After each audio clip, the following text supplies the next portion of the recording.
Hey, what's going on? You're the first person in here. It's wild, dude. It is a freaking miracle. All right. So you still doing no camera, right? Nice. Okay. So that's awesome because we're gonna be streaming. So and we're gonna use Roll 20 instead of um we're gonna use the Roll 20 instead of Discord. Okay.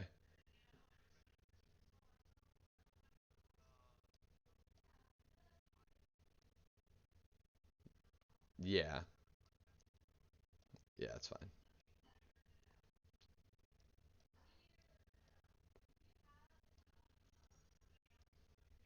And then if you want to also change your avatar and stuff, you're more than welcome to do that. Oh wait, no, you'll be using your camera. It's really for Darius, having him over there. Yeah, yeah.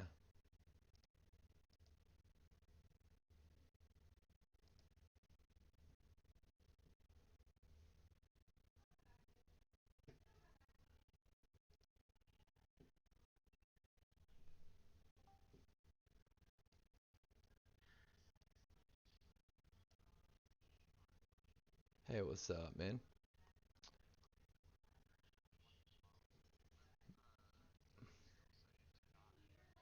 Yeah, so you're not on the voice and video there, and that's okay. We're not going to use the voice on Roll 20. We're going to use the video on Roll 20 because we will be um,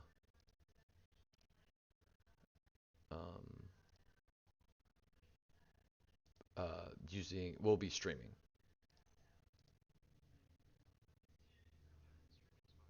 Okay.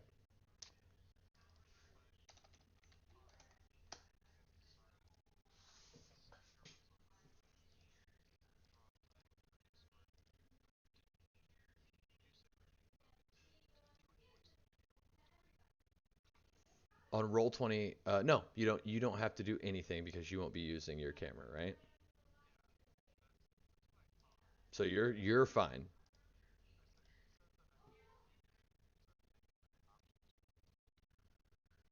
Yeah, yeah, don't worry about that. Yeah. Yeah, you're good. I need to figure out how I can move your guys's um well to a different location, yeah.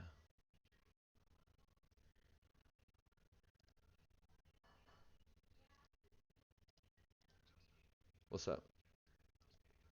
Um yes, I have. We can talk about that more in a second. Yeah, yeah,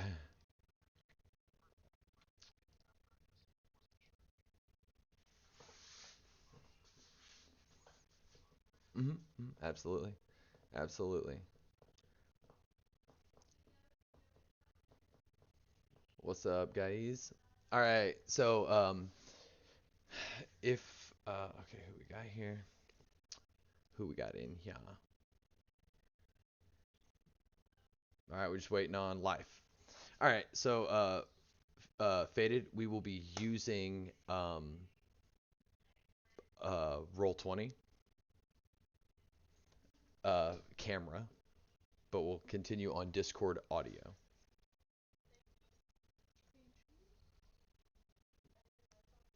Just so you know. Why can't I move these? Loop, picture in picture, show all controls.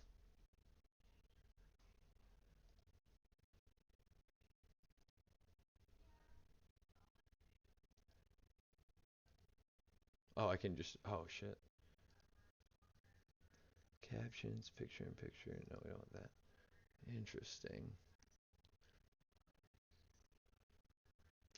I just want to move them over.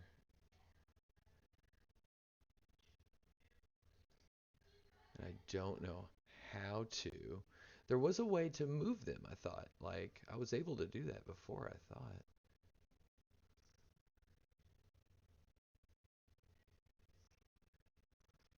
but they're all the way over here, and my camera's all the way over here, and I want to be able to like look right here at your guys' faces.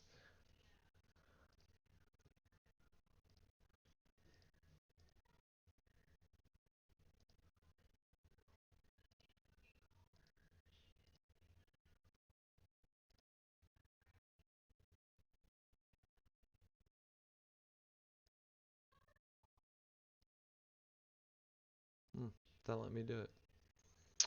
Well, that's something I can figure out afterwards, I guess. All right.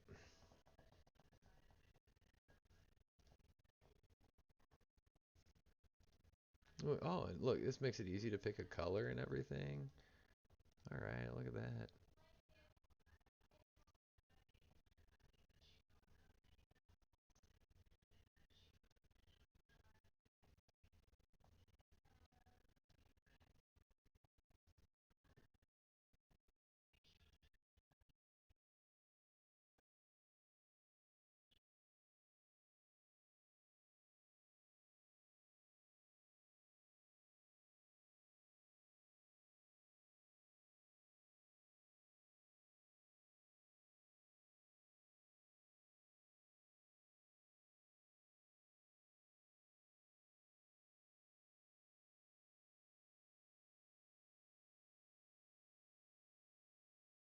All right, guys. So, there it is. Hey, what's up, dude? Looking good? What's up, live? Nah, doing good, doing good. All right, so we will be using Roll20 for our cameras tonight, okay? We'll be using Roll20 for the cameras, and then we'll be using Discord for the sound. This is so that later on, once I figure out how to, so we don't have to use a different third, a whole nother website to like get your cameras in frame and stuff. And then I'll be figuring out how to move these and how to frame them and all of that.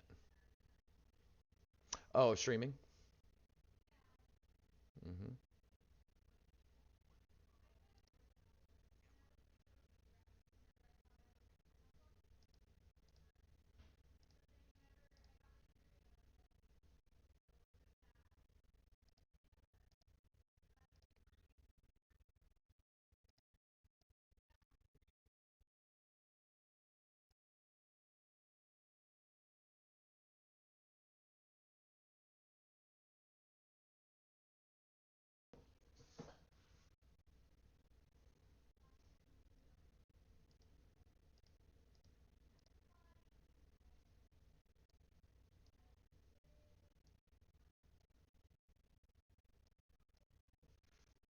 All right, guys.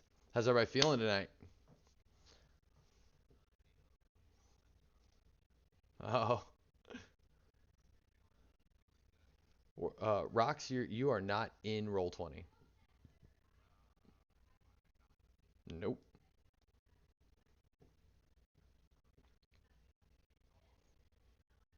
Why? Nice. Yeah, yeah, yeah. You cook for your dog even? Okay. Nice, dude. Did you? Nice. No, which I think is a really cool feature of that. I could actually make people full screen too for the stream if somebody wants a scene, you know. It'll probably just be my face the whole time though, because narcissist mode.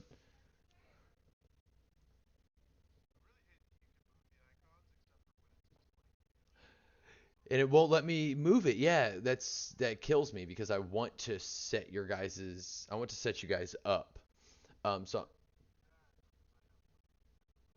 yes, that's exactly my same issue. Yeah, I'm doing the same thing. Me too. This is me too. Yeah, yeah, yeah. All right. Oh, let me set some stuff up here. Whoosh. We better with the light on or off.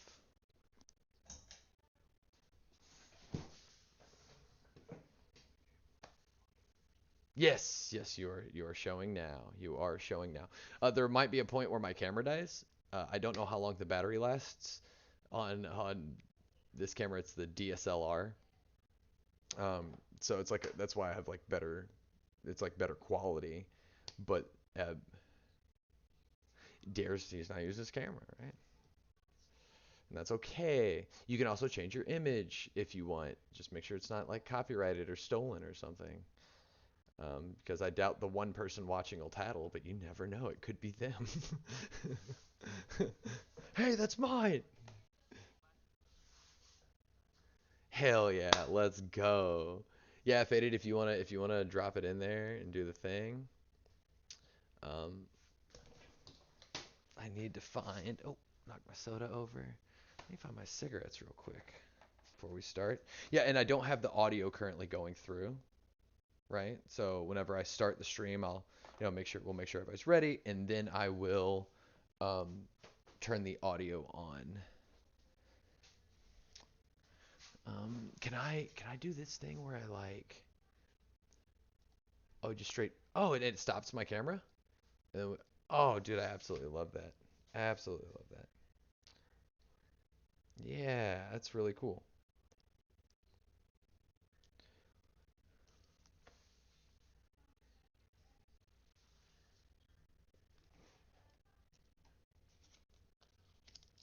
All right.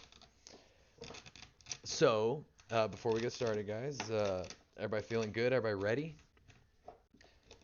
Nice. Who? There you go. Who wants to do the recap? You guys, you wanna get it ready before I start the stream? I figure I'll wait another few minutes here. Well, of course we'll stream the recap, but I mean, if you want to get your thoughts together.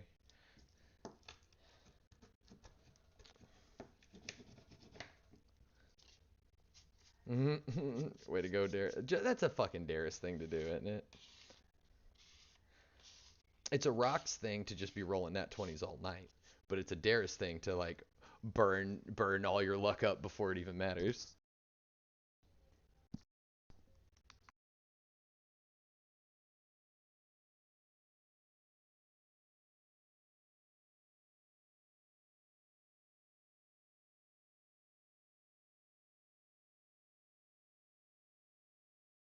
Tonight it's gonna be a little bit jauntier, I think, than it was. Well, kind of half and half.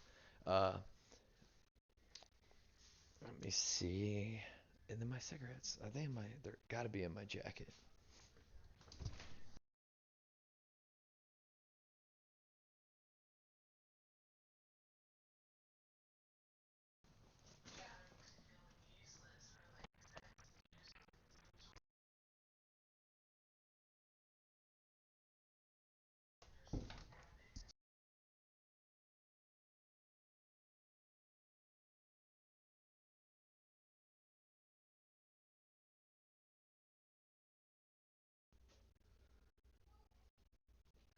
Well, or they just don't exist anymore. They just have disappeared entirely. They are. They are. Found them. Yep. Yeah. All right. Turn my thingy back on. Bow. All right. You guys ready? Cool. 4 viewers. I guess it's probably all of us, but thanks.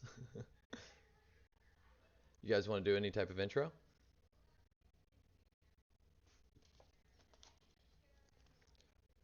I think we'll introduce our characters at the very least. You know? Yeah. All right.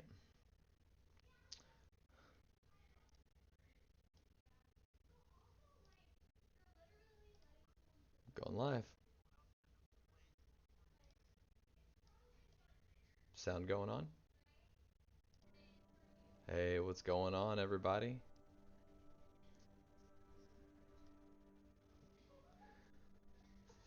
This is the Dragons of Stormwreck Isle. You guys ready to play? Yep. Let's do it. I've been excited since last week.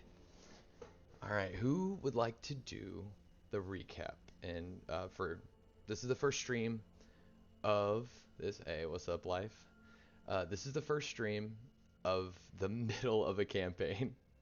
We've hit some pretty heavy kind of ups and downs and ebbs and flows. A little bit of a warning.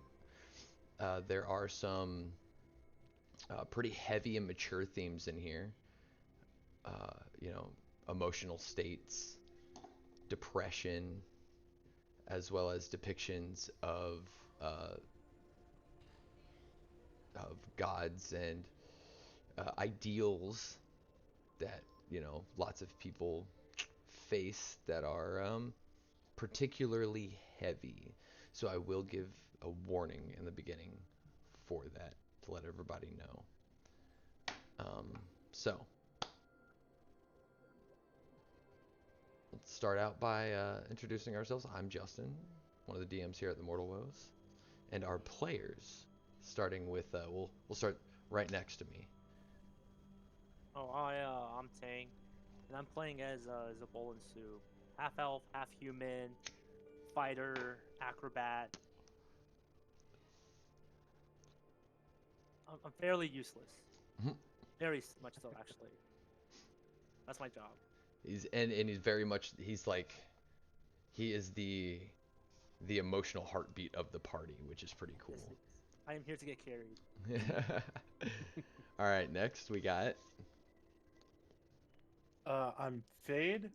My character is Eobard. He is a gift monk, and he is the most nimble gift monk ever. Except for when it's convenient for me to not be nimble. So. Giant hippopotamus monk. And next we have. Hey, I'm Life.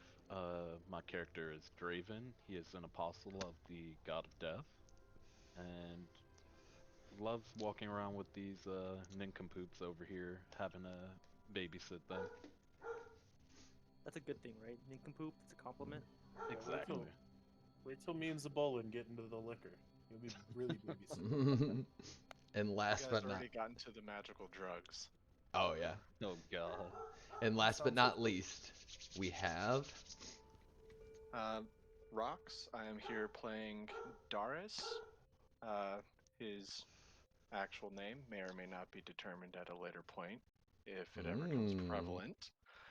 Um, he is a Air Genasi and a wizard of the School of Gravity.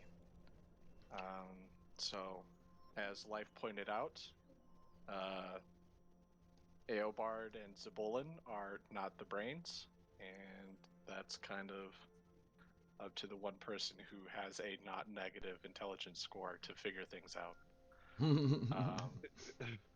To, I guess, for recapping where we are in the Would story. you like to do our recap?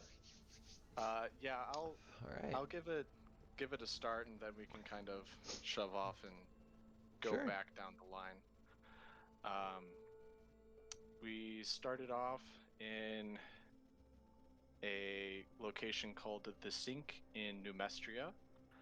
Um, Zabolin had joined this quest because there was potential to figure out a cure for his grandpa, who is essentially in a magical coma. Mm-hmm. Um, Eobard had joined because he was cursed by something called the Blue Flame, um, which is a corruption of reality, so to speak, that Sure. warps, twists things, and brings them back as a plague back to the realm. Mm-hmm. And Darius had joined because he had found a tome that said that that there'd be potential for knowledge of making magical constructs. And curiosity indeed is kind of what's driving him to this island. The sound's too low. All right. For our voices. Sorry guys, 1 second. Let me address that. All right. What about now? Is that better for you? The stream quality is also in a really weird spot. Like it's coming through on a really odd resolution. I don't know what you changed. Okay. Is it a bad resolution? It's a It's little just distorted. awkward. Yeah. Yeah. It's at 1276p. I don't know how you You don't even I know don't know how. how you managed Listen. that, but you did it. I am going to go ahead and just tell everybody. I don't know how I did it either. Is that better? We gotta wait on it to update. Okay. If it updates.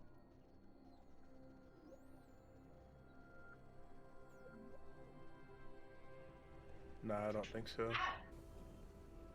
Whatever, we can mess with that later. Okay. We shall teach you the ways.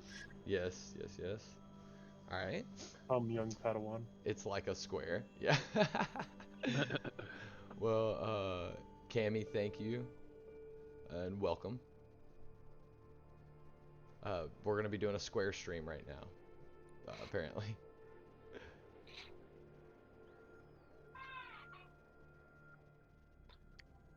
All right. So, please, So Rox, that was continue. So that was our three characters' motivation to go to Stormwreck Isle. Upon exploring, we stumbled upon a contraption, and when activating the contraption, out popped Draven. I don't know. What else? What else would you guys like to add? So that's kind of how the four of us came together. Draven popped out of essentially a Pokeball from another dimension, and out with him escaped an entity. Yes, that's very pertinent. Yes. So that is the four of us and why we are here now. If anyone would like to fill in some of the broader details, feel free. I mean, we spent a while trying to find not necessarily a cure, but a stave off for Simon's disease, which turned into a very large ordeal where Zabolin did kill a child mushroom. Teenage mushroom, yes. Yeah. I mean, Yeah, you gotta clarify. Ooh, then we got spit on by Gym Bros. Yeah. So I think for context here, I think for context, you guys are on Stormwreck Isle. This is the starter set for Dungeons and Dragons. I have changed many of the things in here to fit our homebrew world. You guys all came here for different reasons and different purposes, seeking something. Currently, at this point in the story, you have made it to Dragon's Rest, a small cloister, the only inhabitants on the island, being a bunch of kobolds and 3 humans, Runara, Velma, and Simon. Velma being a half-orc, battle-scarred, kind of philosopher trying to understand herself and you know stave off some of the anger and things. Leaving her life behind, she has one leg, the other one replaced with a mechanical leg. We have Simon covered in tattoos with depictions of all of these kind of criminal activities and things. None of our players know. Thieves can't, so it's unknown to them what exactly they represent.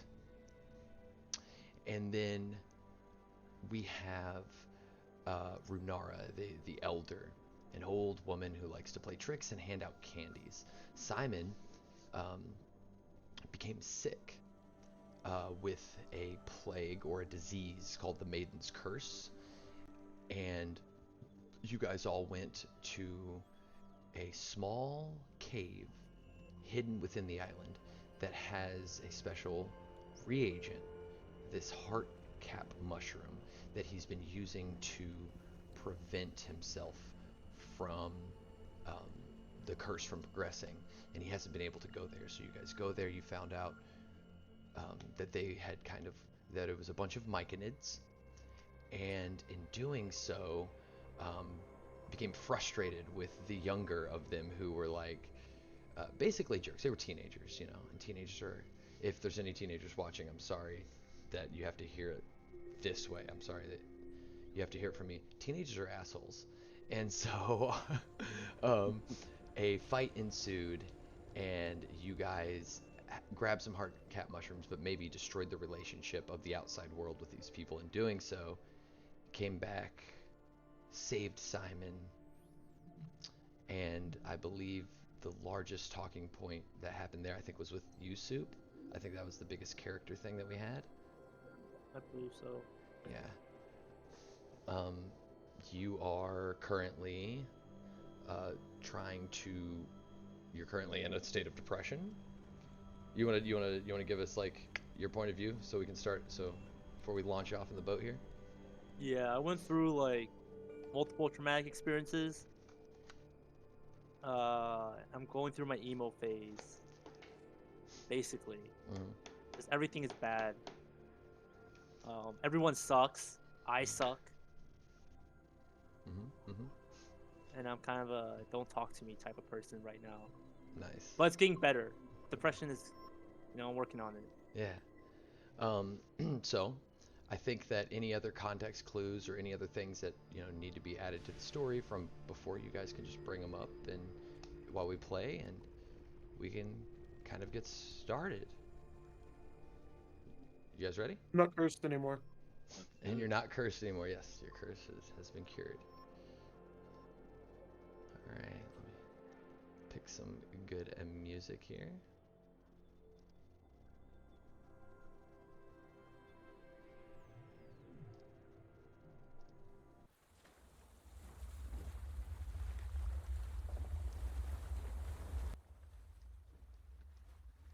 Having taken the small rowboat at the kind of aerial dock in the side of the cliff of this cloister, you guys are heading into a thick fog around the outside of this Galapagos of Stormwreck Isle.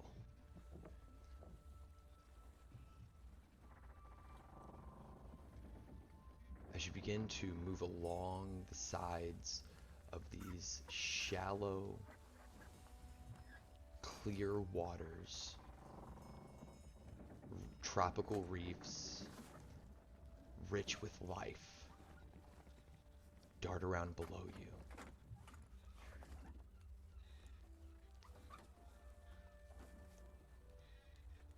Who's rowing?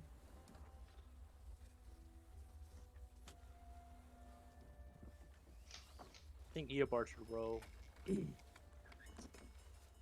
Okay.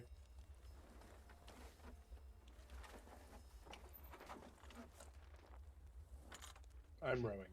You're gonna be rowing? Mm-hmm. Perfect. Yabard's rowing the boat. And what time of day do you guys think that you would have headed out?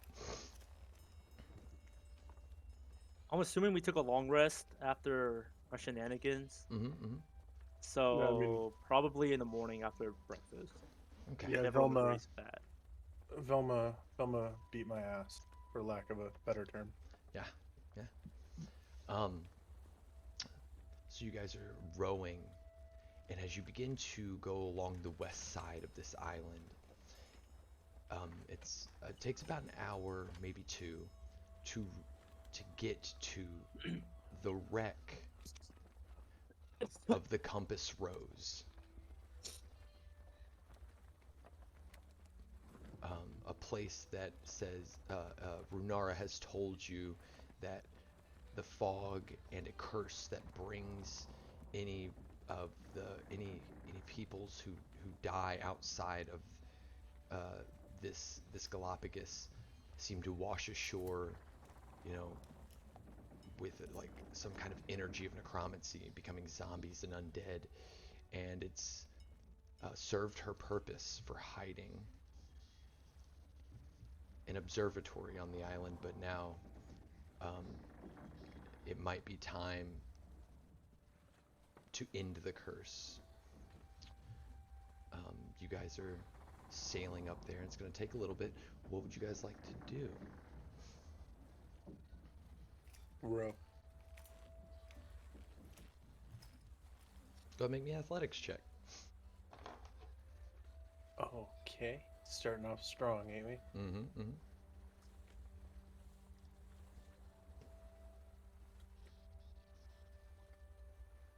10. Pretty standard, you know? You just slowly rowing Wait, this boat 10. along. And now I get advantage on that. That's a 20. Oh, you get advantage. Okay, so you guys are making really good time. Eobard, you're dodging the spires of rock and the large bits of like barnacle and coral that come up out of this place. All around the edges of this island. You see seabirds kind of following along,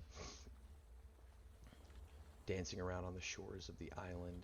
Along the cliffs, you can see nests and nooks and crannies where life has kind of just, you know, found a way to live in these high sheer cliffs on this tropical island.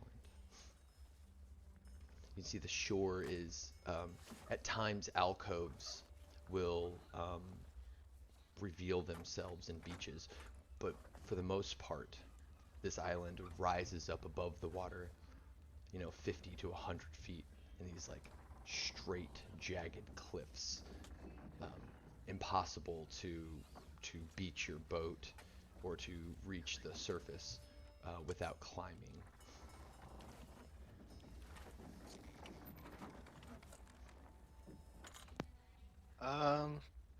While Eobard is rowing, I am Like a going to be champ? like a champ. You're right. While he's rowing, I am going to be sketching.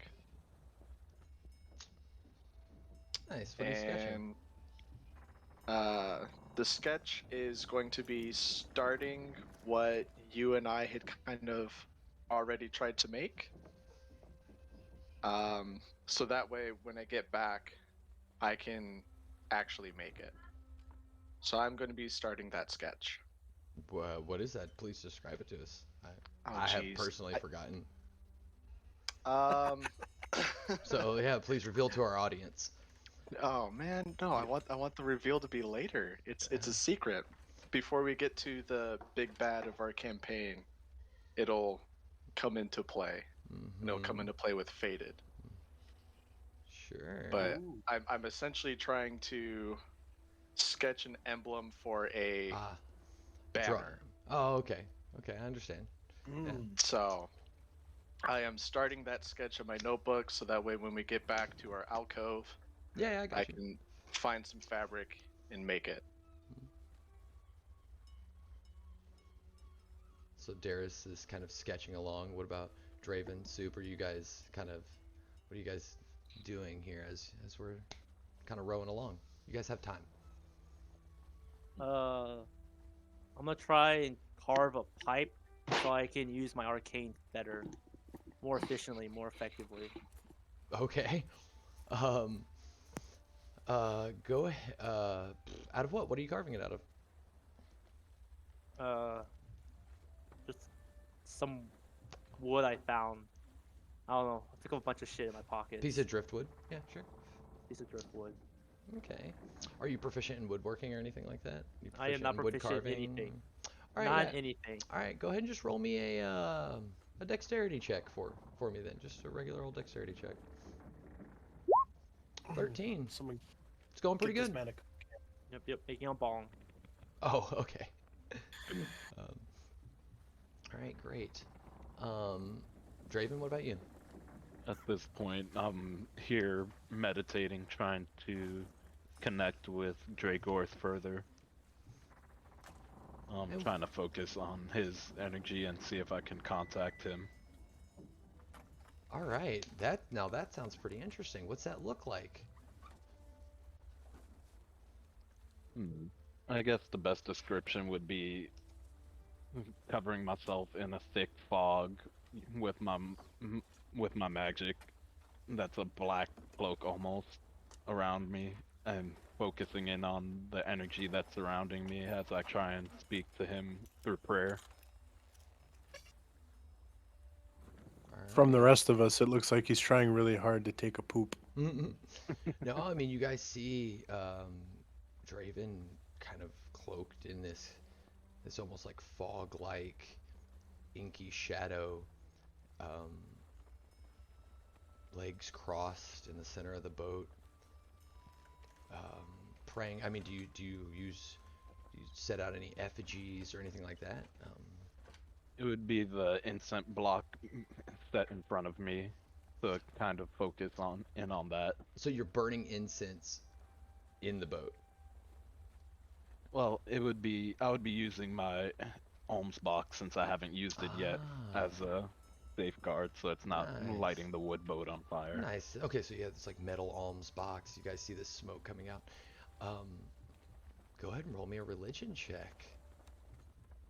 Let's see, 18. As you're sitting here on this boat, and you guys begin to move deeper into the fog, Draven, you begin to feel that floating sensation like when you were in the astral sea at the gate with Dragorth, helping the souls move back and forth from place to place. And as this slow rocking begins to feel more comfortable and familiar,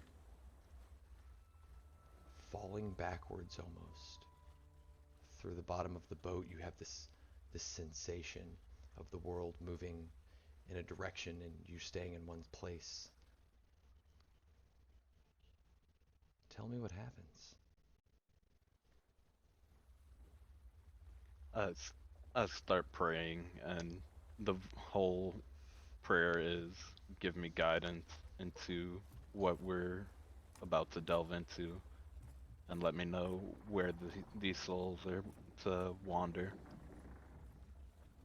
And from that, I hear Dragorth answering back All right, just as a whisper. all right. And Dragorth says to you, "You are on the right path. Well done."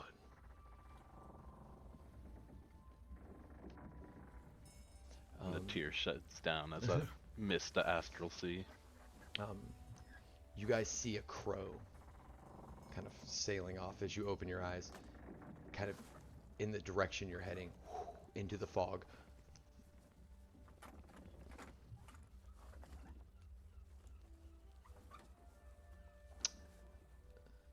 So is there anything else you guys would like to do as you guys head into this fog?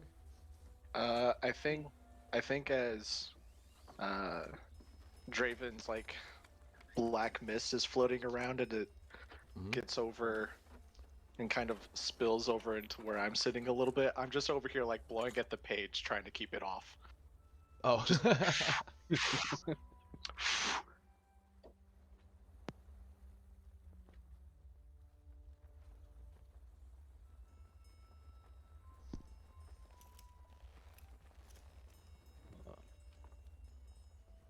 Are we deep into the fog yet? Is what I will ask. Um, yes. It's starting to get to the point to where it's becoming harder and harder to see in front of you. You maybe have maybe like 7, 8 feet of vision in front of you and around you now.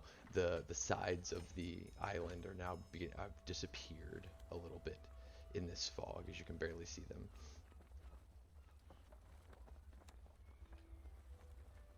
So to create a path forward, I'd like to use create or destroy water to kind of give us a clearer vision as we progress forward through the fog. Okay. All right. I love this. The fog begins to take on as you have it prepared, right? You're ready to use it when necessary. Yes. As you guys begin to advance forward, the boat begins to knock against some various rocks and spires, and almost in an unnatural sense, you see the fog like creeping over and rolling into the sides of your boat. It begins to bounce around. Eobard, I need you to make a perception check for me to see if you can see where you're at. 20. 20. In front of you, maybe 20 or 30 feet, you see the faint outline of a large ship, a large sailing vessel, resting kind of almost submerged into the water, but its masts and sails stick up out of the water.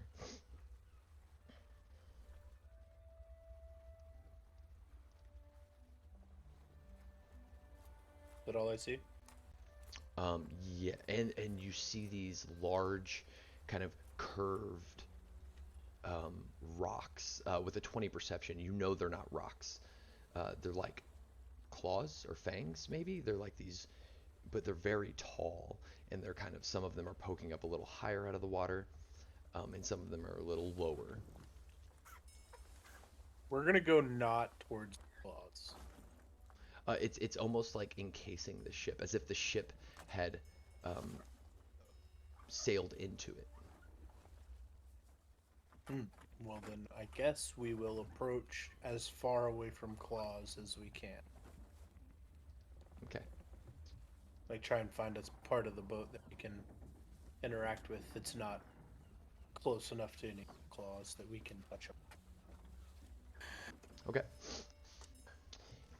As you guys begin to sail forward toward the ship, the closer you get, the more the fog begins to obscure your vision.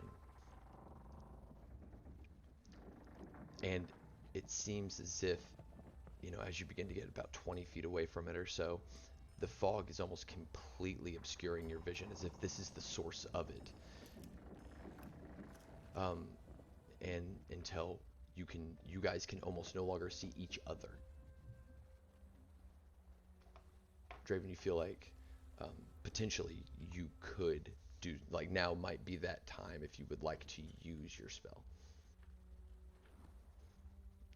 And then the front of your ship hits, boom, into the front of your rowboat hits into this sailing ship. And you barely see it. You barely see anything in this space.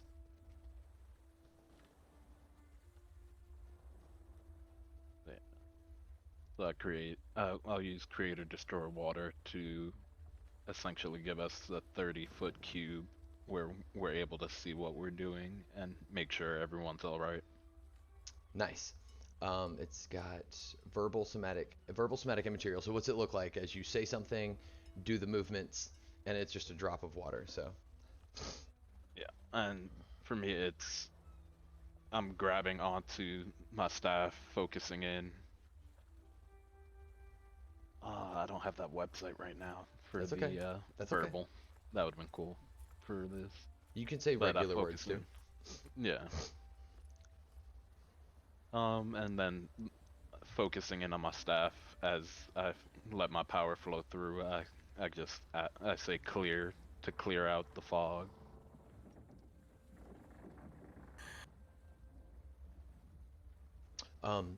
And like almost, you see these like almost like raven feathers, kind of in the mist, and it creates this large area, dispersing the fog completely for 30 feet around you, but then also for another 50 or 60 feet, making it thin enough to be able to see and revealed to you the entire ship. You guys are sitting um, next to this wrecked ship. The um, the bow and stern are raised up above the water. The middle portion of the ship is kind of, maybe it has a few inches of water on it, but looks sturdy enough to stand on. How high up? How high up is it? So it would be maybe like 10 or 12 feet. You can see that it's slick with algae and seaweed, rough with like sharp barnacles. Zabolin, you want uppies? Let's do it. Launch me, buddy. Throw him up onto the boat. Nice. So you guys are at the back side of the ship. You throw. Go ahead and make a. I won't even make you guys roll. I mean, you guys are like your athletics, and you get advantage on your athletics. You're so good at your acrobatics. I mean, Yep. you flip over, and land on the ship. Are you trying to do it in any particular kind of way, though? Just a front flip. Just Gotta front always have flipping? that showmanship. Yep. Nice. Typical showmanship. Yeah. As you land on this part of the deck, you can see that this is where the shipwright's, like the wheel is, right? It's kind of sitting there, not fully attached to the rest of its mechanism. There is the back mast of like a smaller mast has broken off, fallen into the water, long since been retaken by the sea. There is it's about 20 feet across, and then there's like some railing, and in front of you, from the back to the front, about 20 feet, and then about 20 to 30 feet as it begins to veer out on its edges to two staircases that both go down on the left and the right side of the ship. In the middle of this area is the big ship's wheelwright.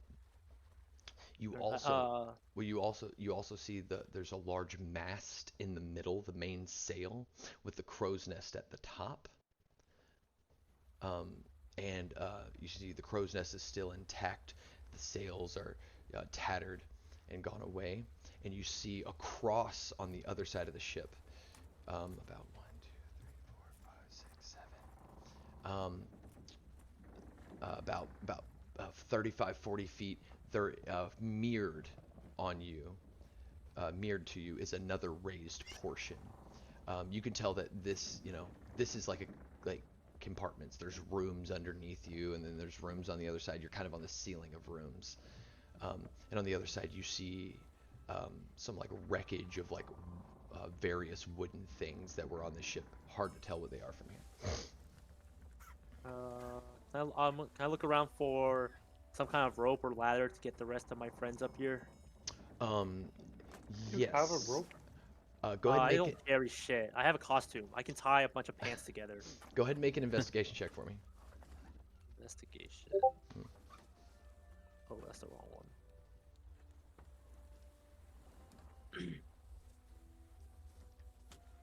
There it is.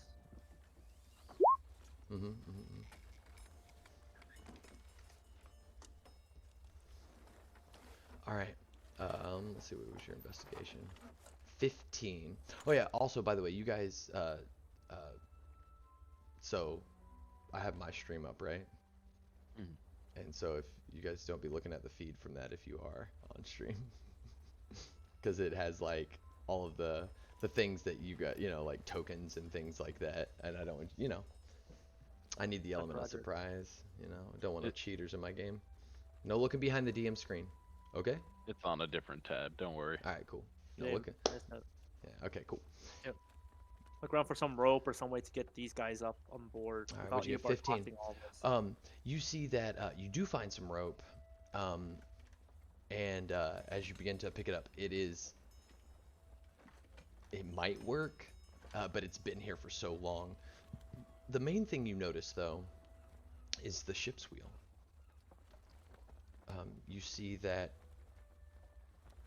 in the middle of the ship's wheel is a symbol of a compass, Compass rose. Okay. but that's my next it's question. upside down, and it says it's upside down. It says the compass rose on it, kind of barely hanging from the end of the ship's wheel. I scream out to my party, guys! I found the compass rose. You guys, I think this is it. you guys see written on the back of the ship where the boat has docked. It says the compass rose on there as well. You guys definitely know about this before, but this is definitely the compass rose. Let's not ruin his day. You're He's welcome, been guys. through I enough. solved the mystery. I yell up. I'm so proud of you, little buddy. Yep, Way yep, to go, Zabolin. yep. I found it. I found it. I elbowed Darius. I didn't know he could read. It was It- upside down. Neither the only did reason why I. I could read it. This is good news, though. All right. He knows escape. I was okay. I yell out to Eobard to toss me some good rope so I can hoist these guys up. Okay, I throw the rope. Neat. Yeah, you guys tell me what happens here. All right. I throw the rope down. He throws it back up to me. I catch it.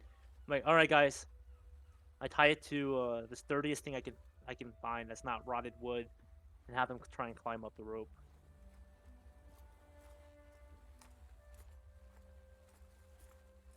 I climb up. Yeah. Definitely have Eobard climb up first. Darius, how's it? I think you should go before I do. Hold on. Kick him in the Yeah, ass. I am going to use my density so that way I get advantage on strength checks, and then up Oh the yeah, rope again. dude, you basically hover up there. You make yourself weigh like Yeah. 10 pounds or something. Yeah. yeah, bro. I tie the end of the rope and yell to Eobard to yank me up there. Oh, There's hey. no way I'm climbing. Oh, Guys, I don't was, go. Freaking tie the rowboat to something so it doesn't float yeah, away. I was gonna say, can we not tie the rope to the rowboat so that way the rowboat doesn't drift off? Fair enough. Are you I'll guys tie it reading to the my? rowboat? You've been reading my diary? Like I was literally thinking that. I was like, ooh, I'm gonna make their boat go away. No, No, I'm a like- fisherman. I know this kind of stuff. Yeah, Darius also, grew up on the docks Yeah. to some degree. I'm like, I've made that mistake many times. This would be boat number 7 I've lost. So I'll tie the boat. I'll tie the boat up as well as I can and attempt to climb the rope. Okay, Okay. great, yeah. After he ties it, I'll use adjust density on Draven as well. Oh, nice. Make him a little lighter. Yeah. Or his armor or something. Yeah. Yeah. All right, Draven. You guys get up to the top of this place. Yeah. I give a couple of good stomps to see how sturdy everything is. Wonderful. You stomp. As you do, the ship's wheel dislodges from its from where it was sitting and begins to fall. I turn my back to it and point at Darius. He did it. Clack, clack, clack, clack, clack, clack, clack, clack, as it hits the wood. Yeah, that's believable. Go ahead and give you guys a little bit of what's going on here. Yeah, I can just do the whole thing. There is, so I wanted to make you guys a kind of a new map as well, but I didn't have time, unfortunately. So You said that actually. You said the steering wheel thing fell off. yes, it clatters to the ground. I'd like to pick it up. All right. Draven, I believe you have the highest passive perception. So you, Eobard, you go to pick it up. And as you pick it up, you can see that there is a symbol, Eobard, exactly of the compass rose. I mean, it's the exact same symbol. It's the same craftsmanship, even the same lettering as the compass that Zabolin carries with him. You see. How heavy would you say this thing is? Oh, without a quick Google search, maybe 15 pounds or so. It's made mostly. The wood is like rotted, as it's been sitting years out in the elements. And that's why it fell down and fell apart. Draven, you hear something thudding from the deck beneath you, from the main deck. So if you guys see here, I'm going to go ahead and ping. So this is the upper deck, right? Right here and right here. And this is above the water. As you walk down these stairs, you go to the main deck down there, and that has a few inches of water on the top of it, as the rest of the ship is submerged underneath the water. Your boat is back here, and then right here, you saw, like, underneath the water, maybe like 10 feet or so underneath the water, a large hole in the ship, as well. It's actually it's like 20 feet under the water. It's like well below the water, where the ship, has been damaged. Maybe potentially the reason it sank. Yeah, but you're hearing like this rhythmic thudding. Something like maybe, like pounding against the wood, or something like, like hitting into wood, and it's like slow and it's rhythmic. Guys, do you hear that? It almost sounds, I could say, almost like footsteps. It's a very steady rhythm. Where? Sounds like it's coming from below us. It's all water down there. Okay, I run over to the balcony and look over. As you run over to the balcony and you look over, you can see that there's a door here and a door here, a door here and a door here, right? Going into 4 potentially different cabins. You can see that there is a set of stairs here that is completely submerged as you go down.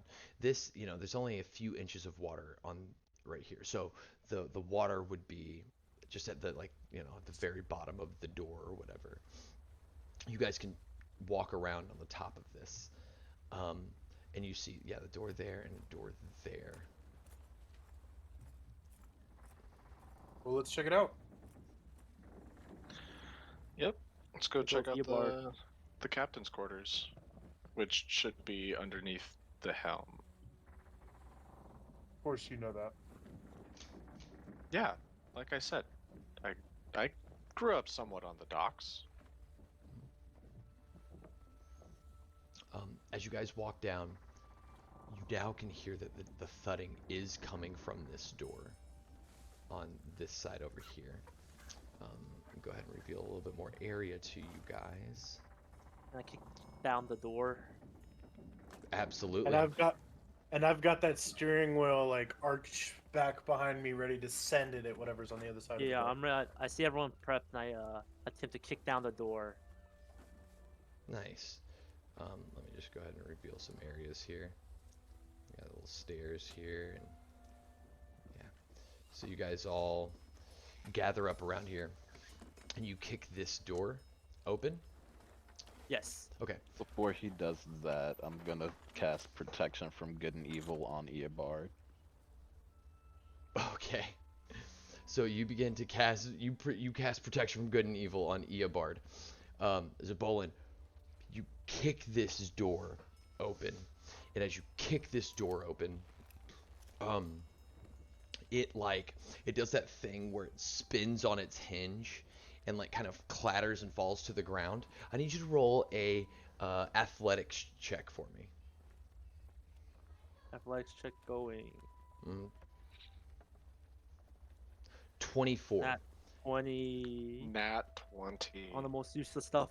There is, I'm gonna say this.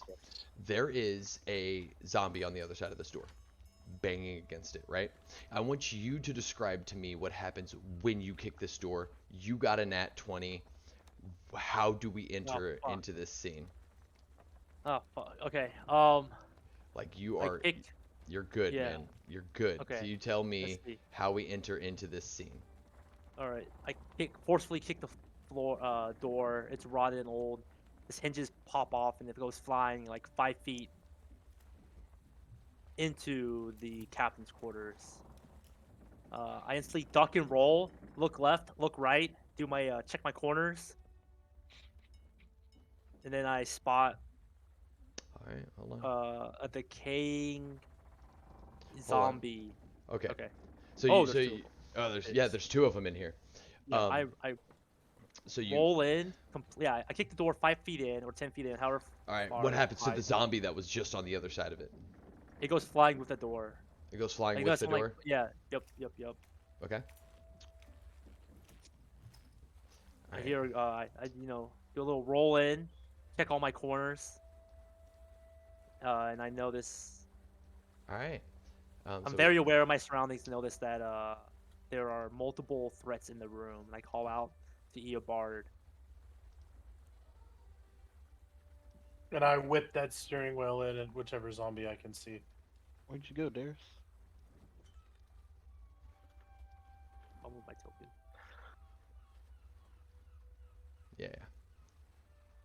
Ooh, somersault. There you guys Somersault go. in. All right, you somersault in. Darius, are you still with us? Yep, still here. All right, cool. Okay, didn't show you on roll 20 anymore. That's all I was asking. Oh, yeah, I don't know why it's doing that. I'm still here, and Okay. I can see and move my token. Okay, cool. All Just right, wanted cool, to cool, double cool. check. All right. So, you roll in. I'm gonna say that we're gonna roll initiative. I'm gonna turn on some music for battle, and then also, Zabolin, you're gonna get a surprise round basically to do whatever you want before Let's we go go. into initiative. I don't even need Eobard's help. I'll have to one-shot both of these guys. Good luck. I don't need it. We like Clash Defiant. That's pretty good. All right. Nice. All right, Zabolin. Boom. You roll in. Okay, let me roll initiative then. Yeah. I'm not- Let me put up an initiative tracker. Yeah. I pick my and- character. And then yeah, and you can click your character and do your initiative. All right. I kick the door in, and does it hit both zombies? Like, do they both get staggered a little bit? Yes. Yes, absolutely. They're both gonna be staggered.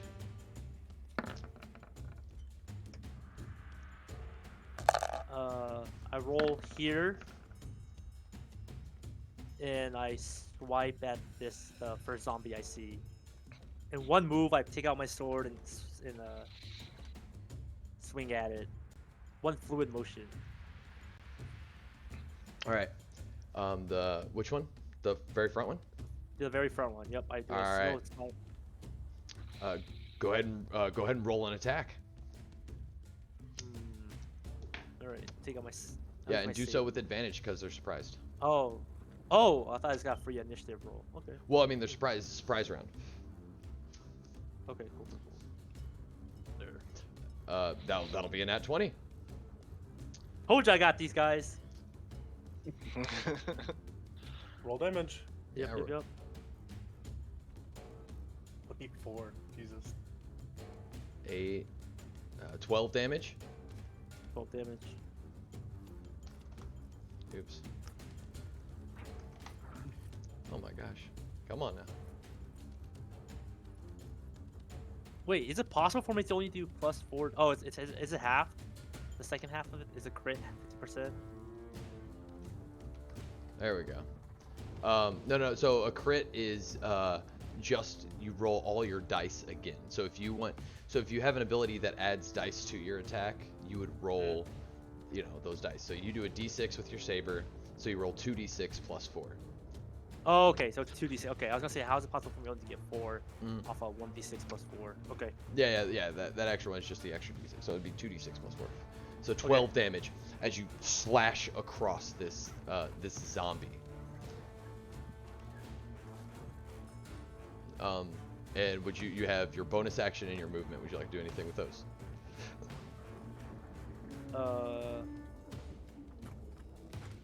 I'm good. I'm chilling where I'm at. Okay. That moves us into initiative order. Darius, it's your turn first. What would you like to do? Well, I was gonna say I thought Eobard had an action ready to yeet. Did you prep an action, Eobard? I The did. I helm. pulled the steering wheel back, ready to throw. Yeah. Oh, okay. He was Yeah. Go ahead and throw the steering wheel. As you have a clear How line do of you- sight. How do you want me to roll this? It's going to be it's an improvised weapon, so it's gonna be just like your strength score, basically. Roll a d20, we'll add your strength score, and it'll be with disadvantage because you're not proficient in improvised weapons, which is a thing you can be. Barroom brawler, like you use chairs and cups and things like that. But 9 hits this zombie. How much damage? It'll be we're gonna say a d4 plus your strength or dexterity. Definitely strength. For So it hits for 5 damage 5 damage. All right. with a steering wheel. Becomes like lodged into the body of these zombies. You guys now notice like the long hair on this zombie has started to slowly fall out. The body has been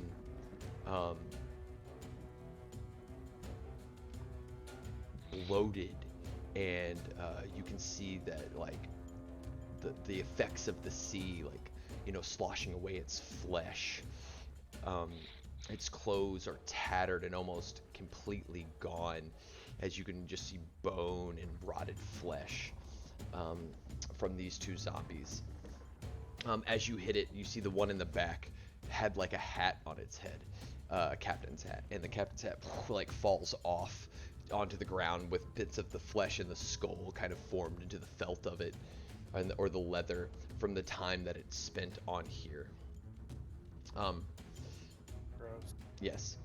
And then Soup, as you're in this room, you see that there's like a desk here, there's these two zombies, there's a shelf behind you, most of which have just been like completely, like the water has slowly been seeping up them, the mold in this room, but there's a large hole right here that, where there's water. Roger. So Darius, what would you like to do? Well, if a barbarian's first action is I would like to rage, mine is going to be I cast Firebolt. All right. On the first target. Okay, go ahead and roll Firebolt. Pew.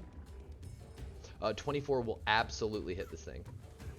Yep. And then again, just kind of like as it's cast, like it's archery. And then as I pull back, the magic forms, and then when I let go, it just finger guns it Nice. right into his face. Go ahead and roll damage. 10. 10 damage. So as this like arrow of fire just hits, it like engulfs the zombie's face and just burns all the flesh right off. So it's just a clean skull. Nice. Perfect. I love it. So the zombie then kind of like falls to the ground, lying motionless.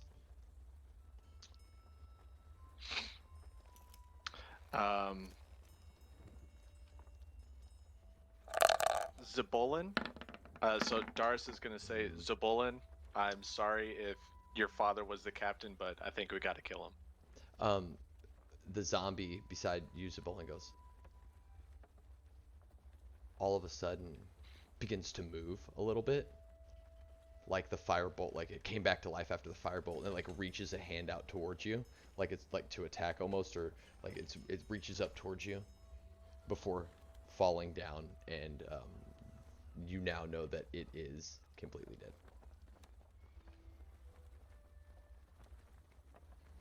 Uno mas.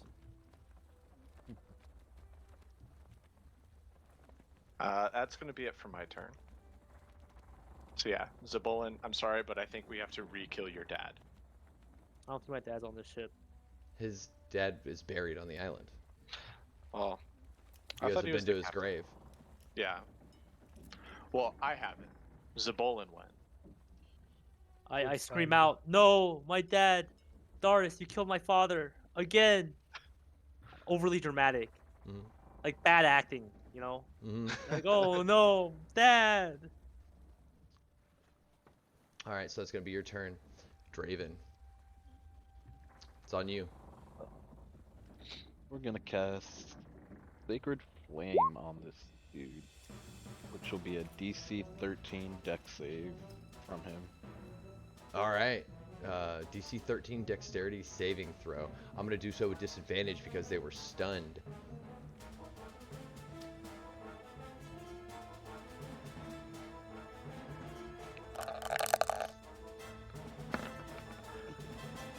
Does it? He rolls a 15. All right, so he'd say, Completely saves. yep, completely saves. Takes no damage.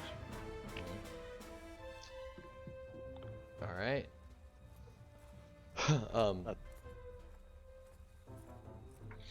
As the zombie, like the rocking of like what's happening, the zombie like stumbles out of the way, and the sacred flame misses, as it's kind of hard for you to see even through the door as to what's going on from your vantage point. What would you like to do? I'm gonna move in front of Eobard to try and give him a little bit more protection. All right. Zabolin, it's your turn. Can I see this black area? No. There's a wall. Oh, there's a wall there. There's okay. a wall right there. Yeah, dividing the two rooms. I mean, I just go for it. I just attack him. Okay. Easy peasy. 22 will hit. 9 piercing damage. Nice. You drive your saber deep into this thing. Would you like to do anything else with your That's it. bonus action? Nope. You can make an offhand attack, right? With like a Wait, what? Yes. So if you're wielding a light weapon in one hand, or a finesse weapon in your main hand, when you make an attack, you can make another attack with a light weapon in your offhand. So if like you drew your other sword. What the? Yeah. I didn't know I could do this the whole time. Wait, I'm useful? Yep. Zabolin is low-key useful, but on par for his character, he's been unuseful. Come on, this is your one time to shine. Okay. Yeah. This is the first attack hit. I pull out my second weapon and do a little spin move.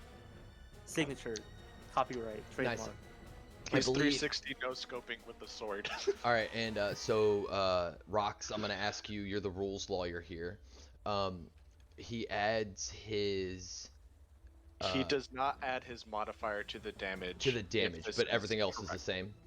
Correct. Okay, cool. Everything's the same, just no ability modifier to damage. Got you. All right. So it's just straight die. All right, man. Go ahead and roll a a nat 1. Let's go. You pull out your rapier and you drive it forward. So The- useless. yeah. You miss.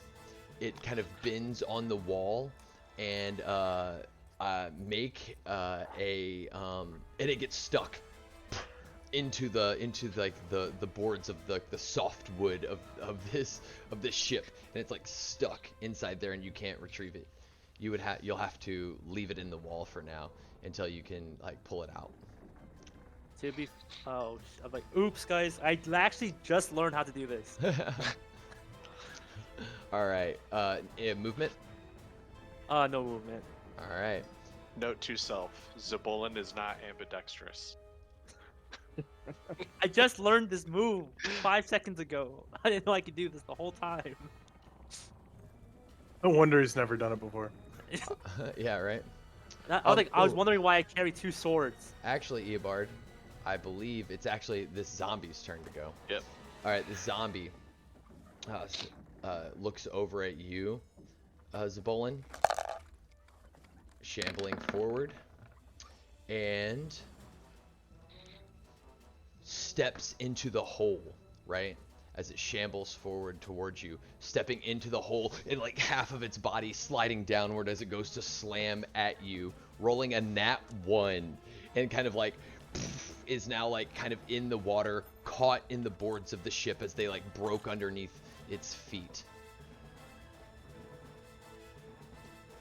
And it will end its turn there. Eobard. So I'm gonna run into the room and like jump and kick at him, So you doing an unarmored strike for my main attack. an unarmed strike. Okay. Well, Yeah. where at? Like right here. Yeah. Okay. Moving Draven out of the then- way, like bodying him out of the way. Excuse me, coming through. Yeah. And then as I jump, I tell Zabul, let me show you how it's done. And so I throw the one kick and then spin around and make my second unarmed strike for my bonus action and do that back kick. All right, nice. And now it is waist deep in water, like halfway on the floor, right? He's trying to punt toddlers at this point. Oh, gotcha. Yep. All right, cool. Unarmed strike.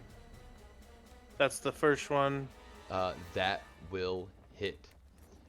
So that's going to be 1d4 plus your dexterity modifier or your strength modifier, whichever you choose. Yes. So that's 4 damage for that one. All right.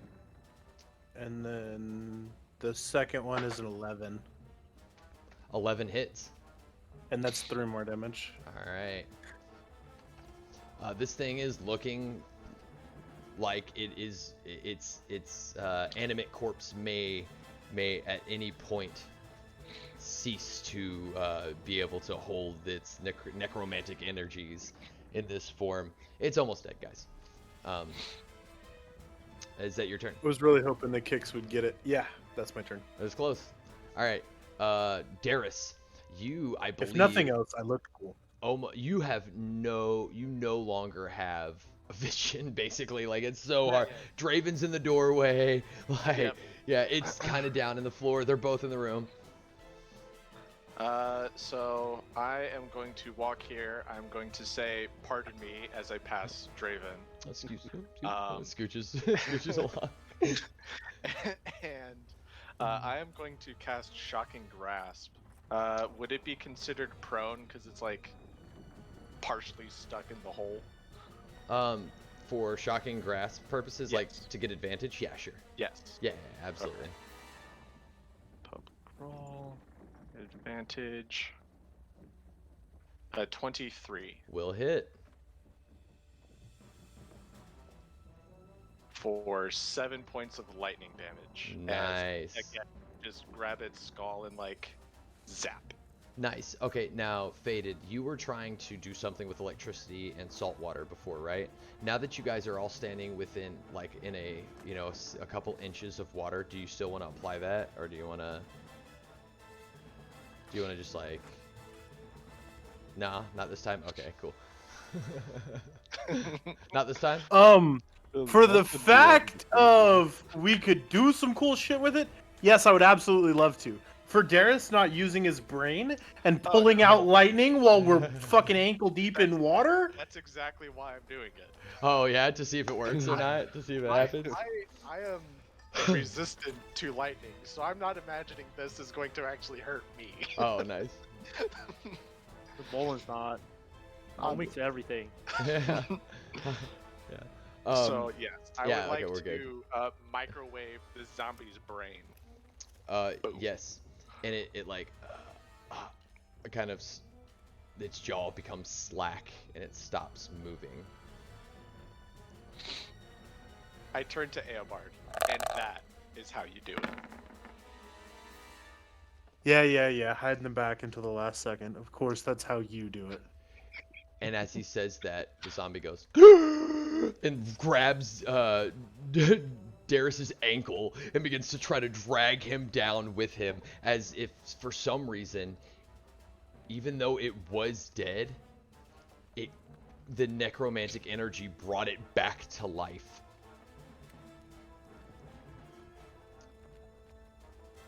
Well done. Proud of you. Draven, it's your turn. Son of a bitch. Yeah. It's like it won't die.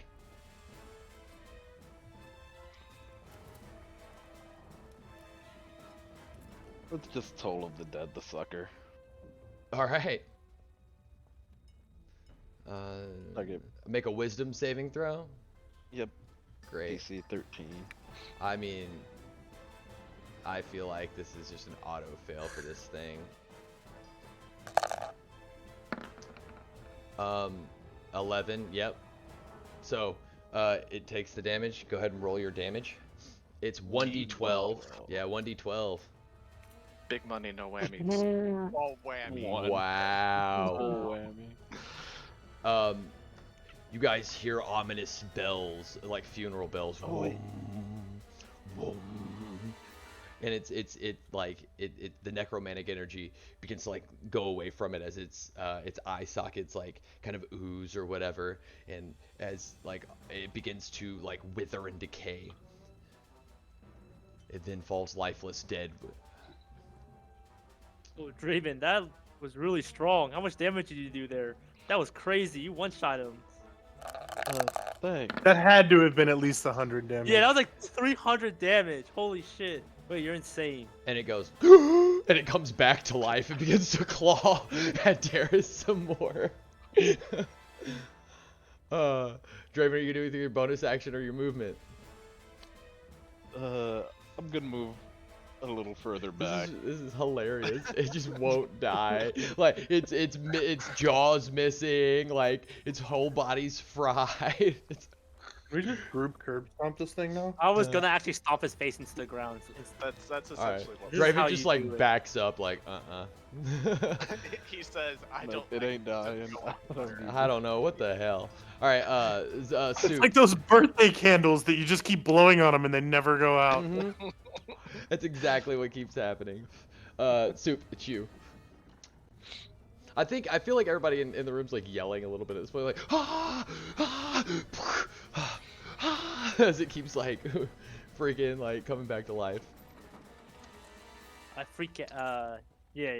It has one Like, hit what the- point now. What the fuck? It won't die. I curb stomp him in the face. All right, roll an Like attack. as if you're stomping a rat or a cockroach. That won't die. What do I use to attack roll with just a stomp? I guess. We'll just use your saber attack roll if you'd like, unless you just want to do an unarmed attack. No, But we that's can what- flavor it as you stomping. Yeah. Him. Yeah. That totally hits. Absolutely, 100%. You have advantage. hits. Let's go for the crit. Yeah, go for the crit. Go for the crit. I stop him multiple times. Just like All right. Okay. So 9 damage, on this thing, and describe to me what happens as you stomp it and it falls dead, like just sitting, kind of like just laying here. Brain I've watched them splatter come on back your to board. life. Yeah, I've watched them come back to life like twice, 3 times now. And I scream out magic boot and start stomping on his face. And then the first stomp goes and the second stomp goes. And then eventually he let goes and he just no longer has a almost pancake-like skull, and it kind of like still limped over, just floating now. And I wipe off my boot. Its fingers begin to twitch and like drag itself a little, and then it stops Magic moving boot. as it Magic just boot. floats there. Oh wow! Oh wow! Just lost everybody's camera. I smirk at Darius and Draven. It's like, that's real magic. Oh, and they're all back. All right. Now that's what you call magic. All right. So you guys find yourself like in this room. Great job, Soup. Yep. I'm a level 7 wizard now. Or warlock, whatever Darius class is. Good teamwork, guys.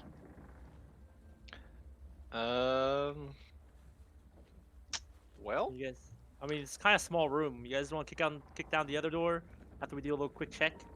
Honestly, Yeah, at this I- point, let's just kick down the fucking wall. I was- knew you were gonna say that. That's I exactly knew right. it. I was gonna say, quick investigation check on the dresser. Can I please try and burst through the wall like the fucking Kool-Aid man? All right. So you want to burst through this wall like the Kool-Aid Man into the next room. What's okay? Hold on. Oh, I'm sorry. I was reading. Well, apparently, we have a rules lawyer in chat. Our Mortal Woes moderator is saying that he wasn't allowed to make that second attack. Wow, dude. Wow, dude. Wow. Thought we were friends.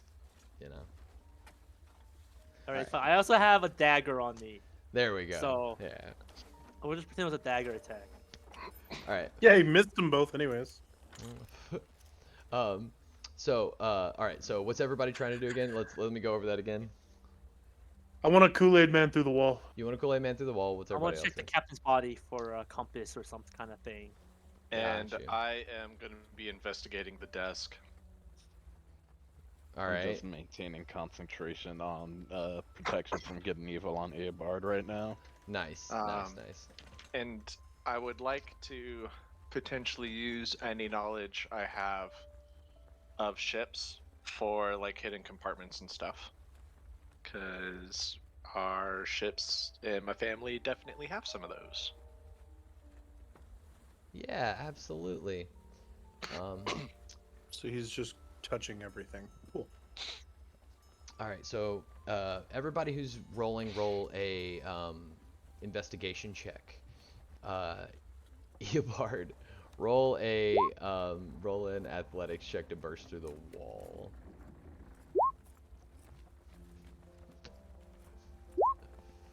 13. 13. Oh Okay. no. Eobard bounces off the wall. First things first. Eobard runs full into just run, pow, and fucking runs into the wall. You okay there, bud? That hurt? I look over his head. Oh, he's like flattened out. You didn't believe hard enough. Wait, Eobard, I got you. I help it work. Oh no, dude, click the button, do the thing. There we go. I make him denser. Oh yeah. He just wasn't dense enough. Oh, is that what it was?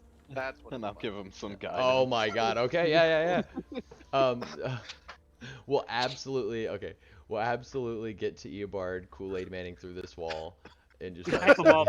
Where's a hype Oh squad? yeah! I Do it want- again. I want him to Kool-Aid through, not this one, the one after that on accident. And all the way through to into the water. But That's you gotta make sure you hit the wall where the planks are weakest, okay, man? Is Yeah, anybody here a yeah. carpenter or a shipwright? I had the option to, and I picked to do flips instead. Yeah. So That would have I been mean, like how- you would have how- known the construction. How rundown is this shit? Apparently Um, not. tear been- off the steering wheel. It's been years, but it seems this interior wall hasn't been exposed to the elements as much as like the rest of the ship has. Would you Um, say any part of it is broken? Yeah, the part you just rammed. your Yeah, head there's a into. bunch of broken parts of the ship.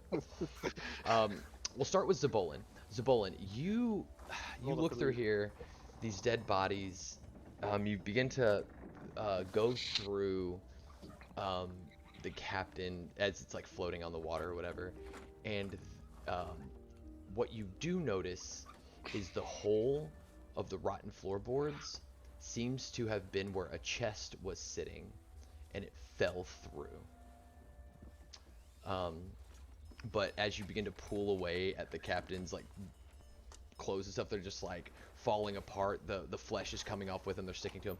It doesn't seem that anything on the captain has survived being this, like, how long that they've been here, the years and years that they have been here. We know that the compass rose, you know, has been gone at least since you were a young child, right? And Yep. and that according to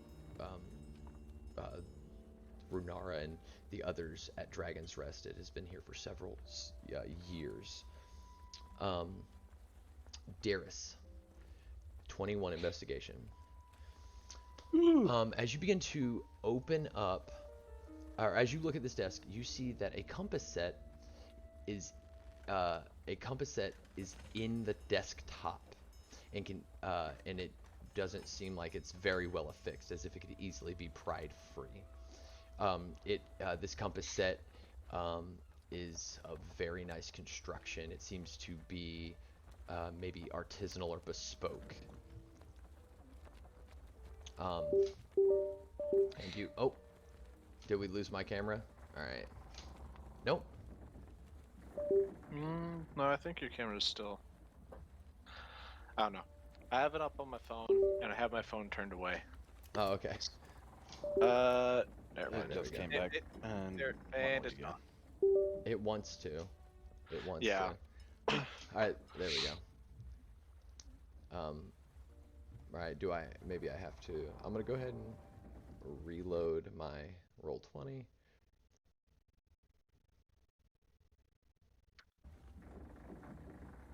I'm join the voice and video. There we go. Okay, There we cool. go. Yeah, I thought maybe the battery had died on it. All right, so,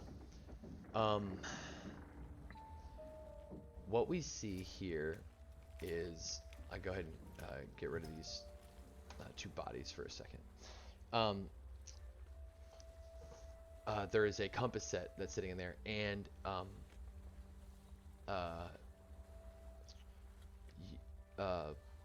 you notice that it's artisanal, it's bespoke. It is of the same construction, has the same kind of maker's marks as the compass that Zabolin carries with him.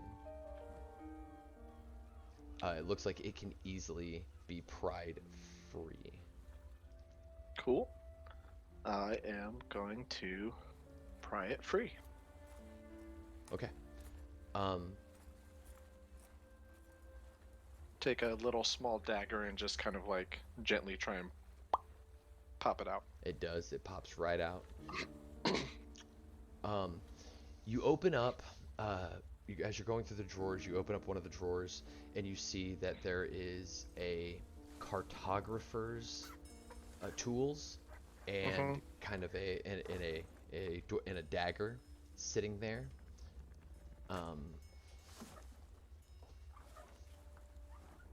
And you begin to pull through, and tell me where the secret compartment is that you find on a 21. So I think, right, you've got the desk, there's like larger drawers on the left and right, and then a small middle drawer. I think when you pull out the small middle drawer on the left-hand side, there's like a piece that if you adjust it, it pops, and then the drawer like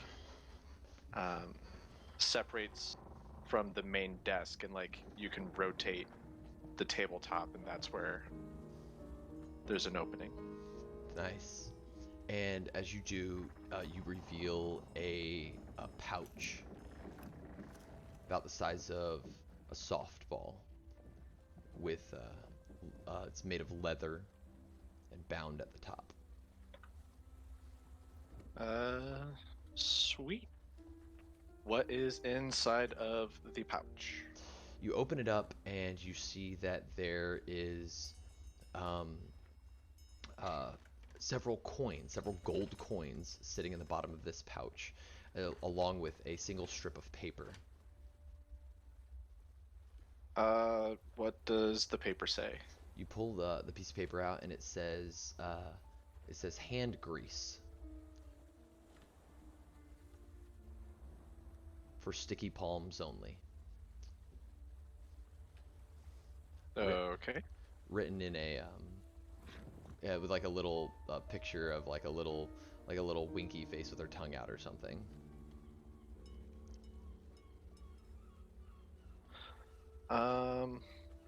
You think this is to grease palms on the as the ship moves around Yeah. various docks. The captain's private stash for just that sort of thing. How many coins are in it? 50 gold 50? coins. Yeah. And I will give.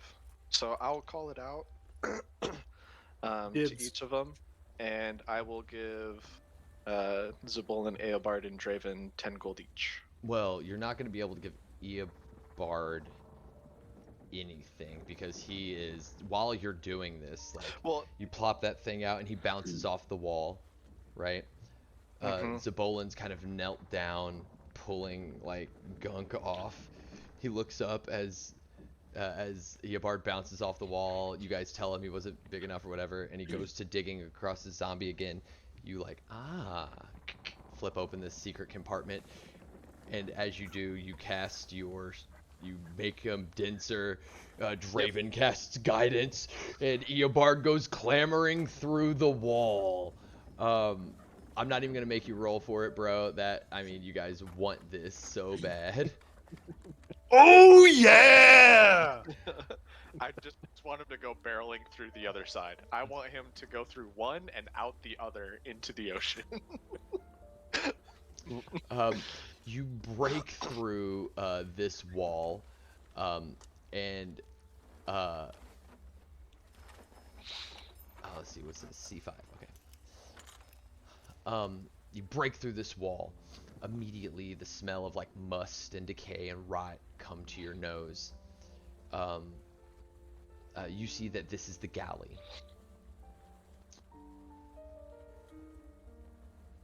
What's a galley? It's where food is. Kitchen. Barrels of rotten food, all like come to your nose. And in the corner, you see. Is there any rum? Well, in the corner you see a headless skeleton propped up against a counter at the right. Unless, roll a perception check. That you think you see the skeleton might be moving. 5. With this low light, the doors closed, the fog, you're pretty sure that this skeleton is like moving around in the corner of this room. I approach. As you get closer to it, the clothes that were on it, you see as the clothes are like moving around, like there's something inside this thing. You see tiny crabs crawling all over it, and that was the movement that you had seen. Okay. I want to take the 2 largest bones of the skeleton I can. So what is that, the femurs? Mm-hmm. Yeah. Yeah, go ahead. Okay, I have a femur in each hand. Alright. And then, is there any rum? Go ahead and make an investigation check for me.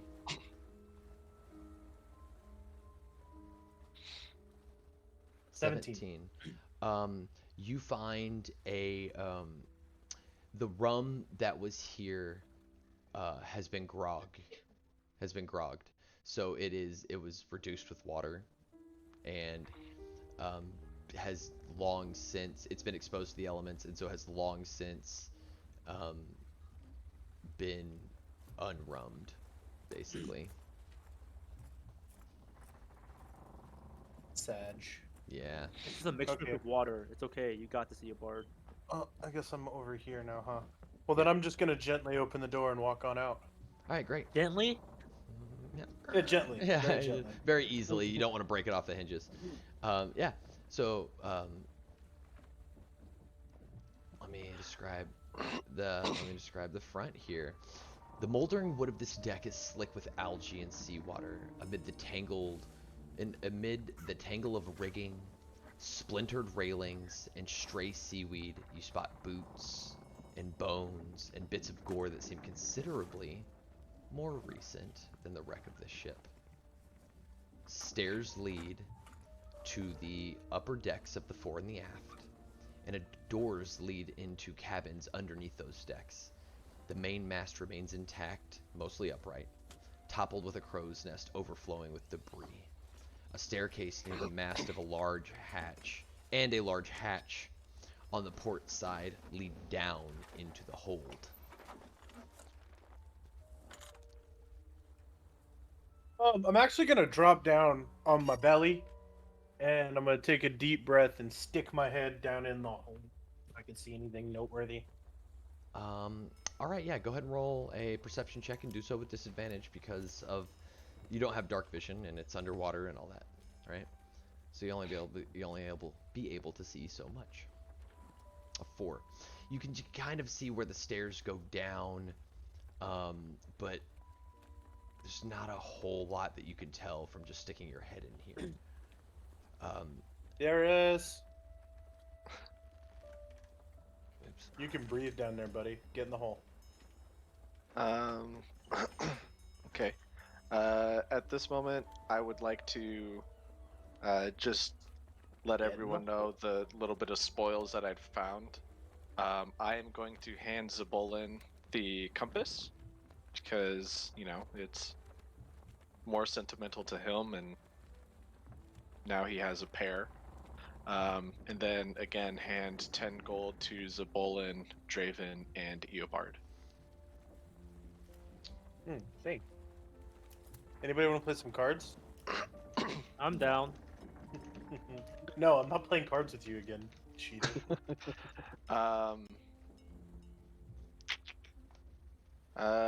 I guess I will go ahead and check the hole.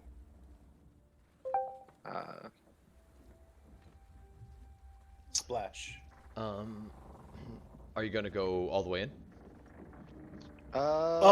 Before he goes in, we're gonna tie a rope to his wrist, and I'm gonna hold on to the other end of the rope. That way, if he has any kind of issues, he can tug on the rope, and I'll yank him out. Some of the other things you notice, there is a rope ladder that leads up to the crow's nest. So there's rope there. There's rope in the amidst like the tangles of the rigging, in the various debris that's laying around over here as well. I'll go all the way in. First, I'm gonna cast Mage Armor on myself. Okay. And then after that, I guess general question for you: Does magical fire get extinguished underwater? Good question. For prestidigitation. Oh, to like see? Yeah, to like Yeah. conjure a flame in my hand and then. Yeah, if magical fire makes magic light, that's one thing. If it just lights a candle or a bonfire or a torch with real fire, then that's a different one.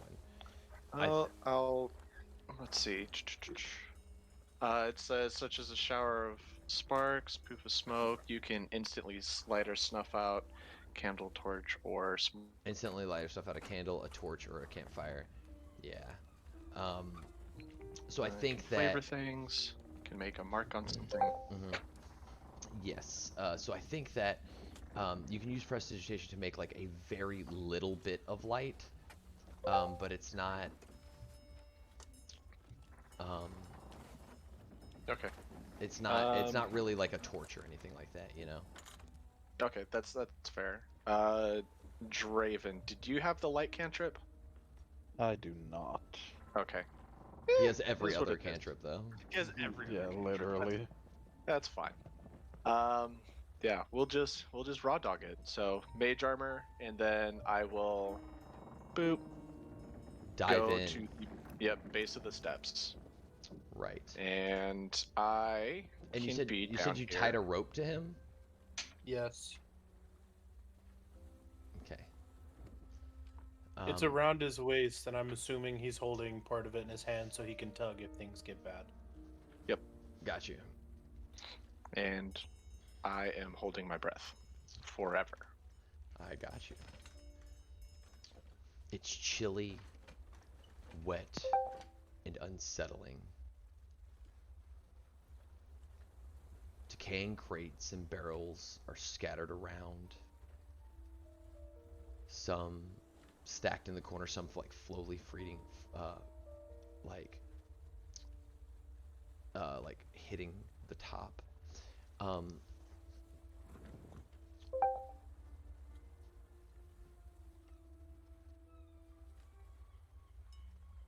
you make a perception check for me.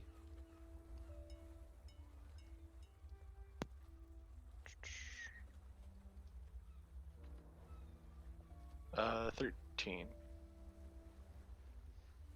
13. Yes. Awesome.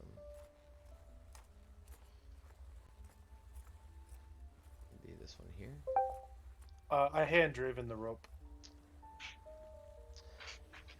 As you go down, descending 10 feet, you see the lower deck here. As you're like swimming around in the water.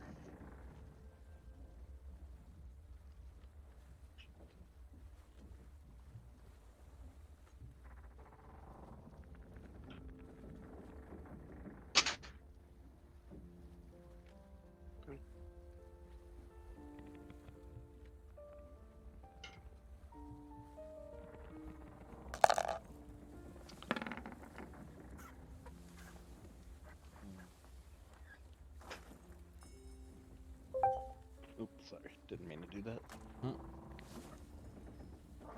What are you fixing? Nothing yet. I was considering something, but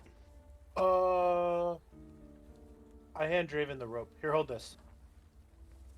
I grabbed the rope. What are these what's two this great- attached to? Me. Yes. What are these grates? Are they just like grates? Like a lattice? Yeah. That's so that's whenever you swab the poop deck or whatever, like that's you push water down into the lower deck from the upper deck. Whenever you're like cleaning off, and that's also you lift those up whenever you load For the lower cargo. deck. Yeah, for cargo. Oh, I'd like to lift them. I'd like to lift them both up. See if we can't get a little more light in there for Darius. Nice. Yeah, Yeah. absolutely. Just gonna grab those off and yeet them out into the ocean as far as I can. Abso-freaking-lutely. I love that. I'll roll a strength check to see if I can't send them more than 100 feet. Darius, you begin to reveal a little bit more area in here as natural light begins to pour into here. Do I have anything? I do have dark vision. I don't know if that's gonna. That means you don't roll with disadvantage. Well, yeah. Okay.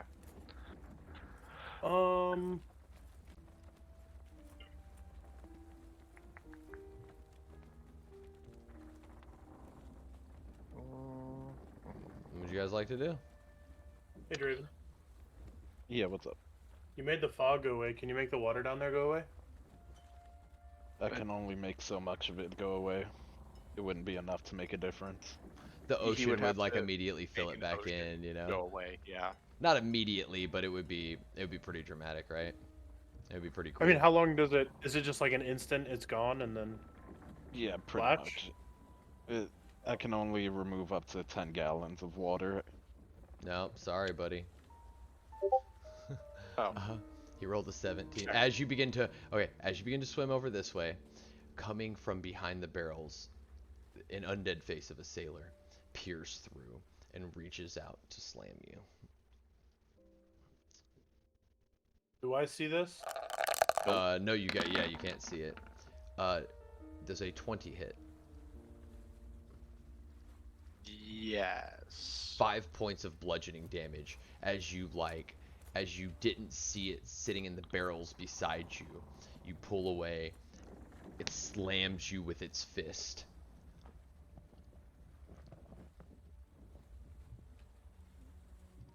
gonna tug on the rope there? Not yet.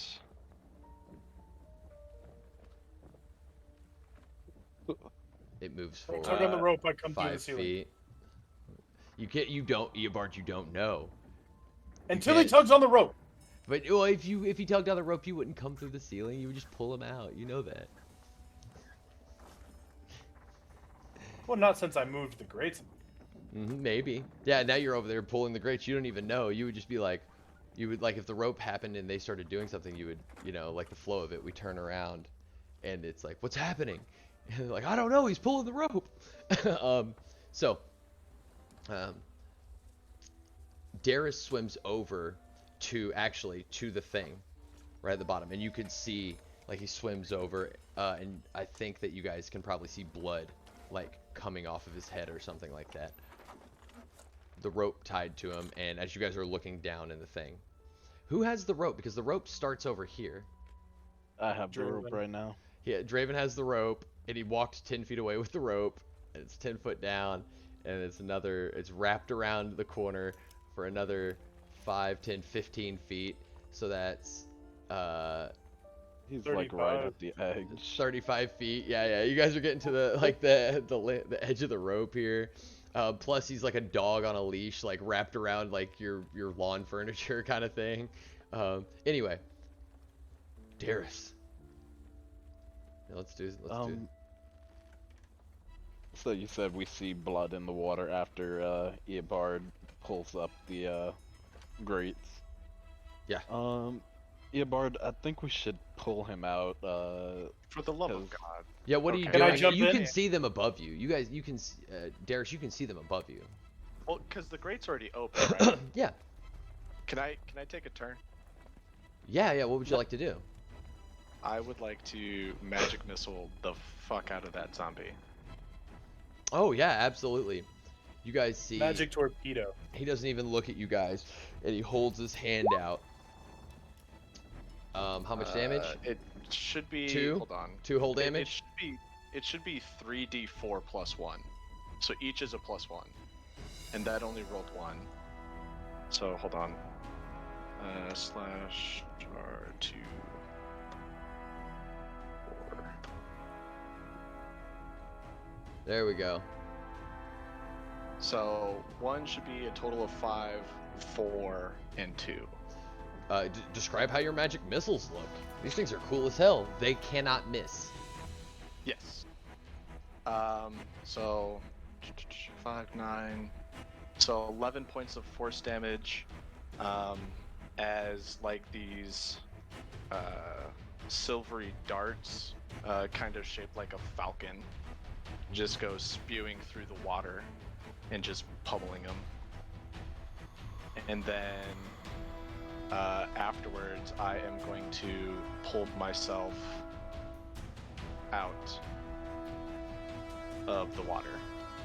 You begin to Onto the clamber back. up to pull yourself out of the water. Let go of the rope.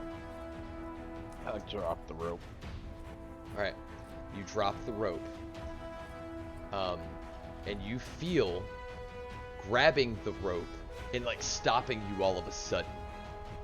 Before you can get to the top, you're reached out almost, just a few feet away from the very edge. You see that something has grabbed the rope. Can I reach him? And it begins to pull. I need you to make an opposed athletics check, as it took as this thing begins to pull you. It's Darius. Darius, I need you to make an opposed athletics check. Can I apply the help action?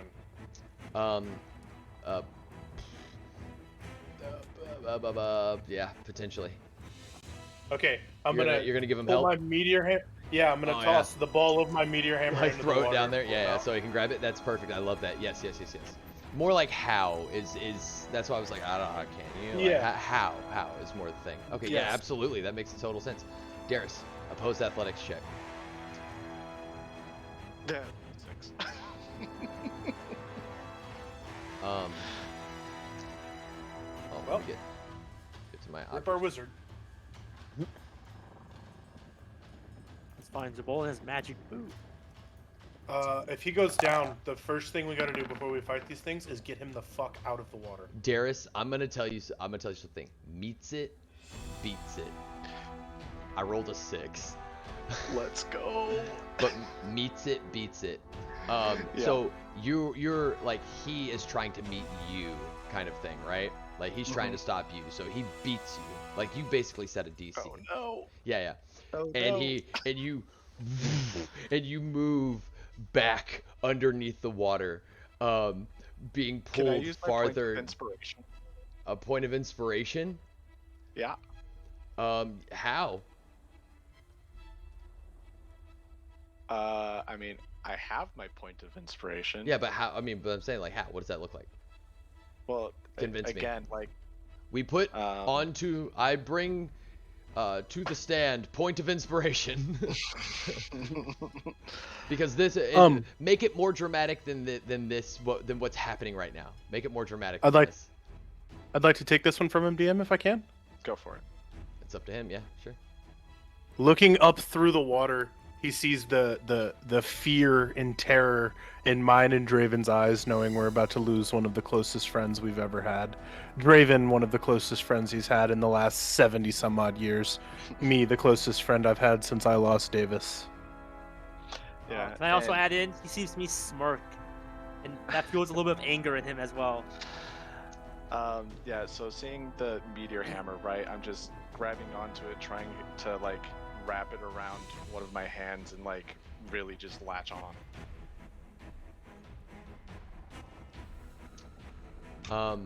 Alright. I gotta pull something up here. You guys see what's holding onto this rope doesn't look like the other zombies that you have seen before. It is undead. It is it is necromantic. It is necromancy. But this thing has an intelligence behind its eyes. Long claws and fangs. It's flesh, not rotting, but whole in a way. Still that pallid color.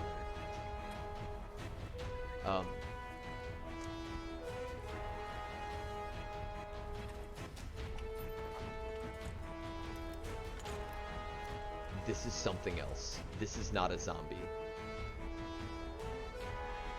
Alright, so roll with a point of inspiration. Reroll that athletics. And you need a 9 or higher. So it's a pretty good chance. 5. 11. It was 11. No. Because I had advantage on the roll, no? Not with the inspiration, no. Oh, damn. Yeah, no, it's just roll one. Inspiration is roll a d20, and that's your new one. You get pulled down farther, farther away, as you like sink down. Now, we can move into initiative.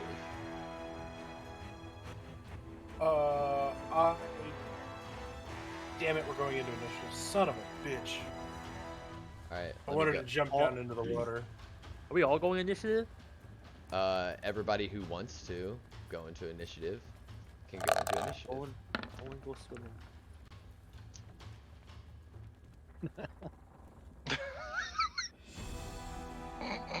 Boys! With the nat 1, you might as well go swim. Oh my god. What are we doing? Oh my god. Okay, Eobard, Draven. First thing, this is what we're gonna do for the first thing. We're gonna resolve this. You guys. Oh, dude, we're about to do another one of those. You tell me what happens. All right, we're about to move into another one of those. So you guys have core aspects about your characters, and these core aspects are things that you can draw on, especially in these most dramatic moments, right? We've already drawn on Darius's with his backstory of having this extremely powerful artifact that he's been fucking with, even though he shouldn't have, right? That kind of did that thing.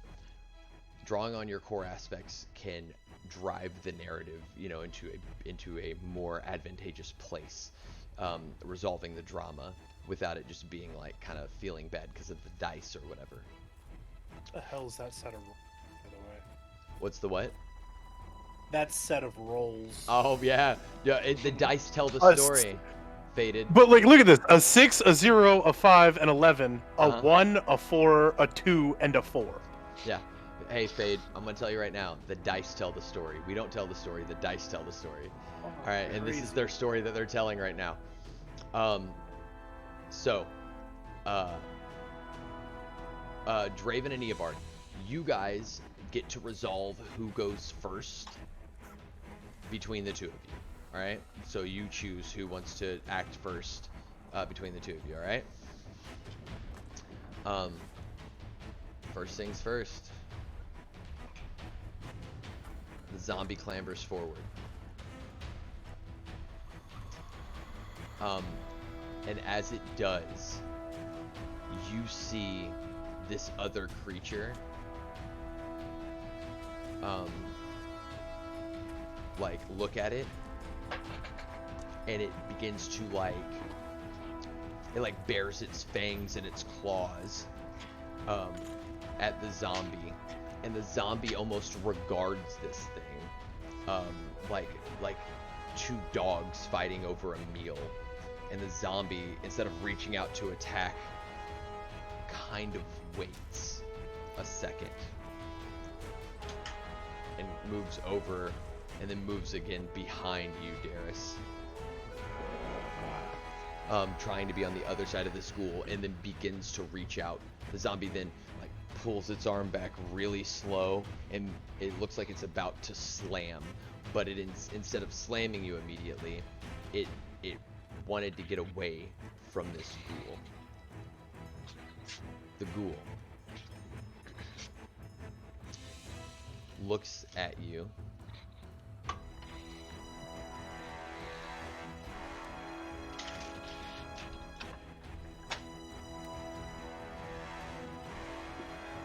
It holds. Oh, did my camera die? In the best of, huh? Yep. That's it. Yeah, it looks like it. In the froze up. best, yeah. In the best way possible too, which is great. Did it? It may have just. That may be it. That may be the whole. That may be all of the camera life that I had in it. All right. So.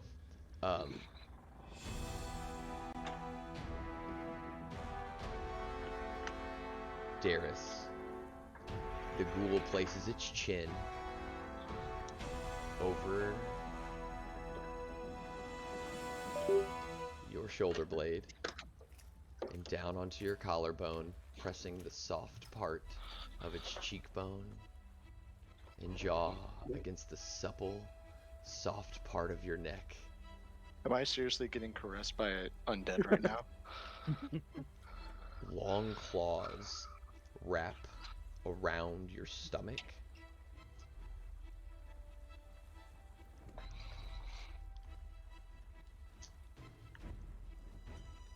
I need to read something. I need to read what ghoul does. Looks like it uses that long tongue to tickle his earlobe. La, la, la, la, la. Jesus.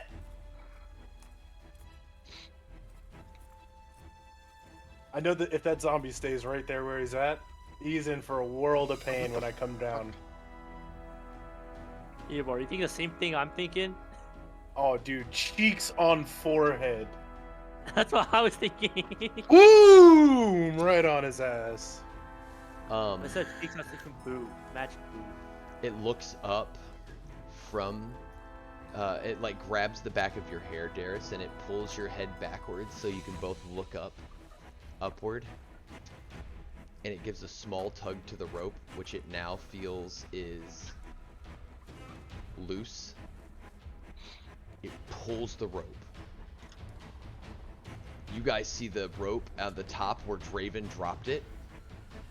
Zzz, and like go and like into the water over here, at the top, into the top over here, where he pulls it, right? And then he having you grappled, begins to swim backwards with you, Darius, and away. Let me see what his movement is. He's in water, so it's halved, right? Yes.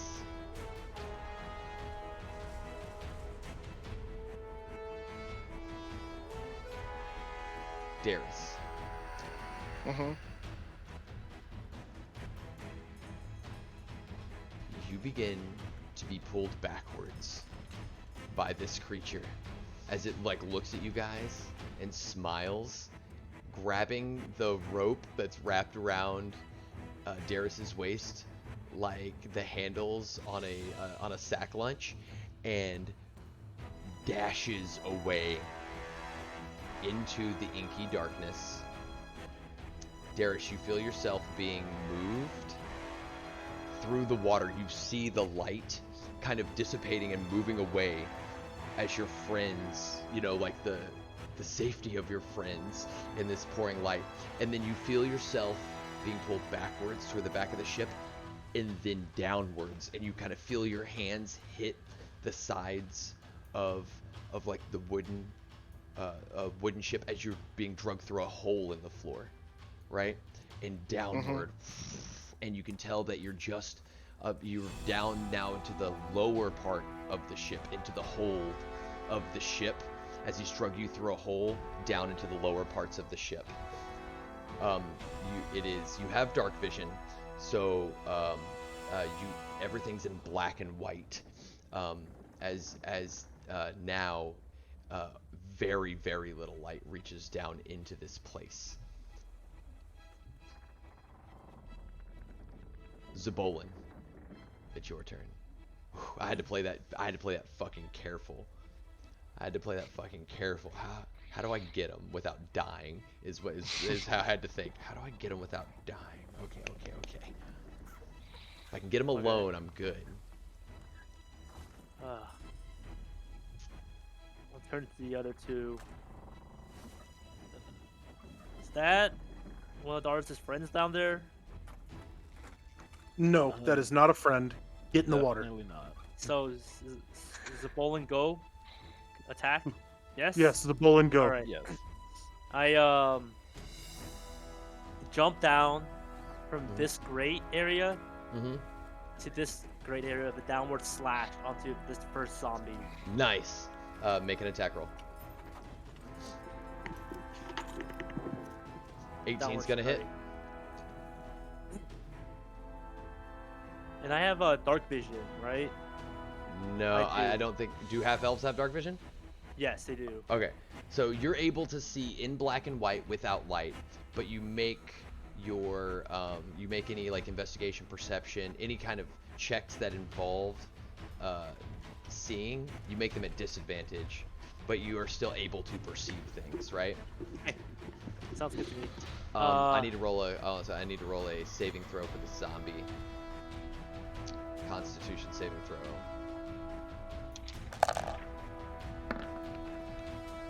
Yeah. The zombie, as you slash it, it like goes limp and dead, and then kind of like comes back to life with 1 hit point again as you kill it, and then it something about its undead fortitude, as if it possesses some supernatural ability, and undead fortitude, and it comes back to life. And you're down here now, right there. What would you like to do? Down there. I see him come back up, right? Or. Alright, I take out my dagger, my light weapon, and aim for his head. Absolutely. Make an attack roll. You have to. Oh my god. Wait. That was damage. No. 1d20. Oh my god. You miss. Yep. That's literally My like offhand, I'm telling you, my offhand is not it right now. you Dude, miss. got You it. swing across and miss.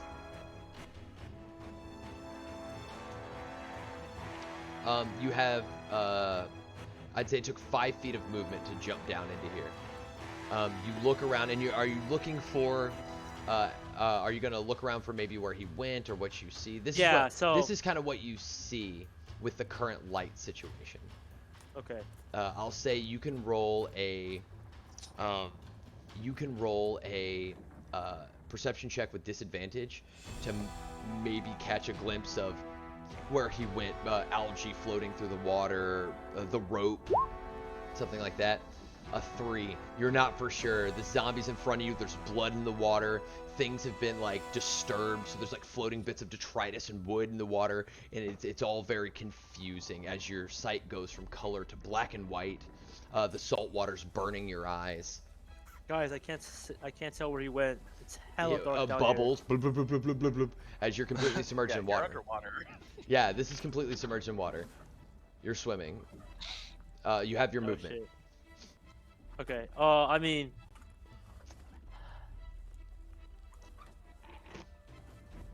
I'm just gonna move slightly out of the way up here in Okay, case someone else needs to jump down. got you.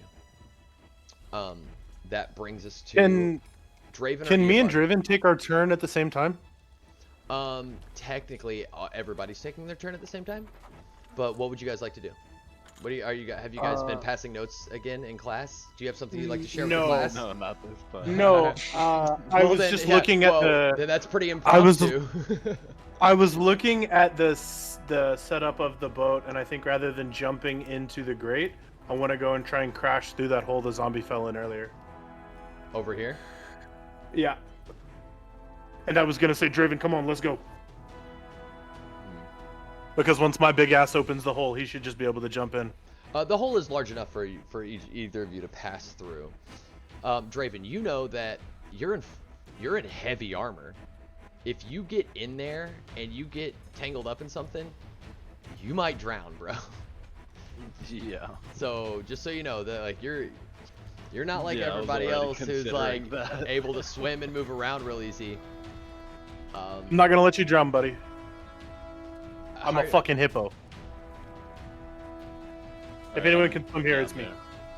I'll meet you down there. I'm gonna do something for Zabolin real quick. All right. Okay. So that's on Run you, in Eobard. Then we'll here say Eobard goes And first, then, jump in guys. the water. Okay. Yep. That's fine. What's that movement? 30. That's 30 feet to get to the water. Jesus, I don't even get to go in. No, I have 10 more feet. You have 10 more feet of movement. Roll a perception check for me.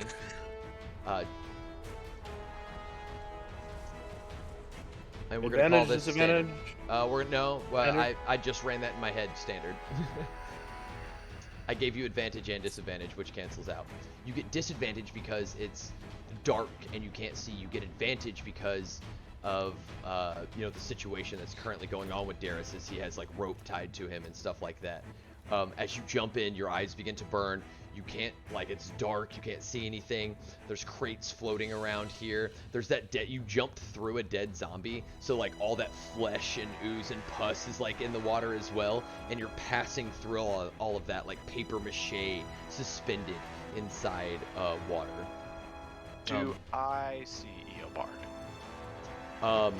Yes, Eobard is like above you, jumping into the water, feet first, and he's like moving things out of his face. You can't see his face or his eyes, Yeah. but you can see you can see the splashes. You're being drug away, like, and now all of a sudden you look up and you can see him coming through that other hole.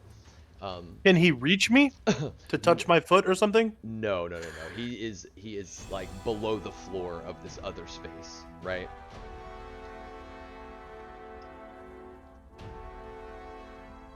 So he's been drugged from this room. Oh, that's reveal areas. He's been drugged from the lower deck into the hold.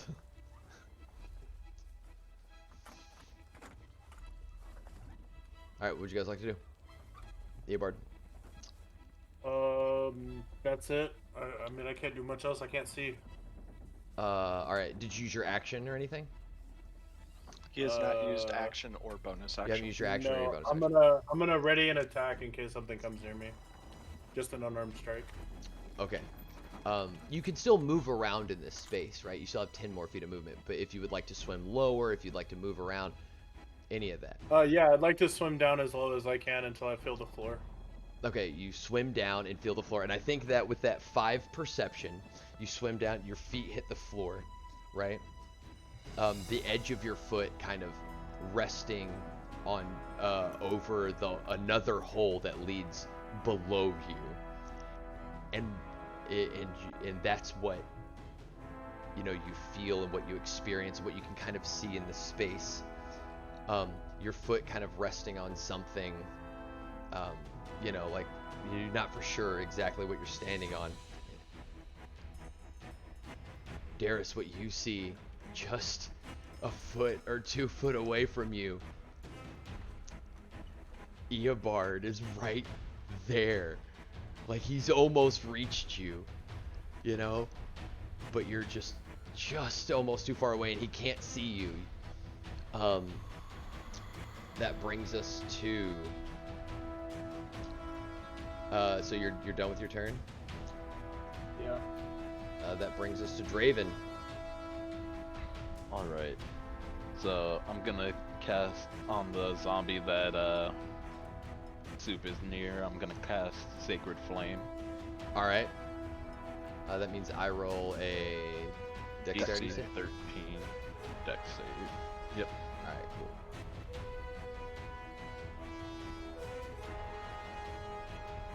Oops, that's not the thing. Sorry, I'm running slow because I got so much going on here.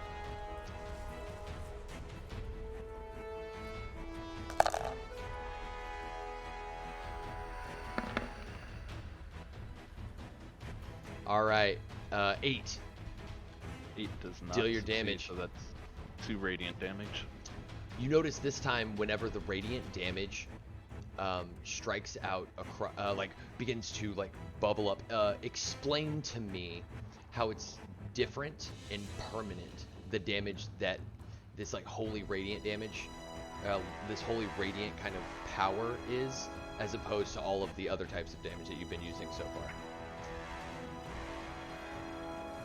So instead of what normally would be to destroy a soul, this is more healing of the soul, and it starts from the inside out, erupting more of a holy light from the inside of the zombie, burning it from the inside out. Oh my god. Roll a religion or arcana check for me. Get back to my DC, core sheet. we're going to say DC 15. Said religion. Yeah, religion or arcana. 11. The light kind of shines and flashes out, beginning to reveal more and more of this area. But as it gets to about here, you guys see, as you looking in the space, it shines out to about there, and you it the light where kind am of I? goes away. I'm about to do that, homie. About to do that.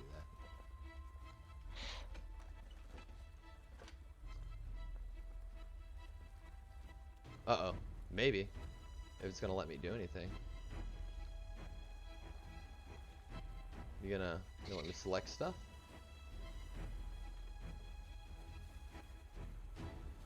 I may have to reset my...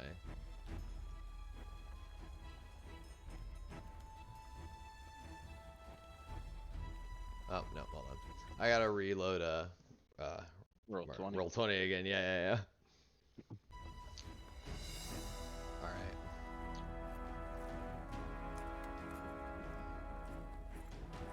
There we go.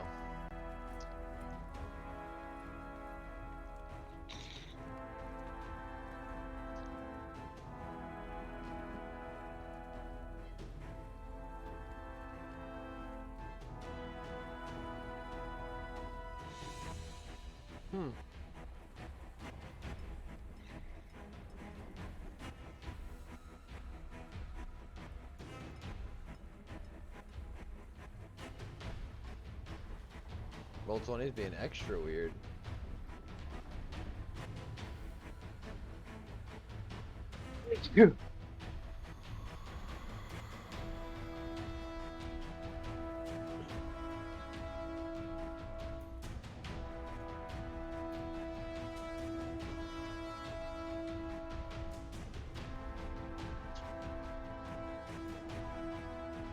Oh, you know what?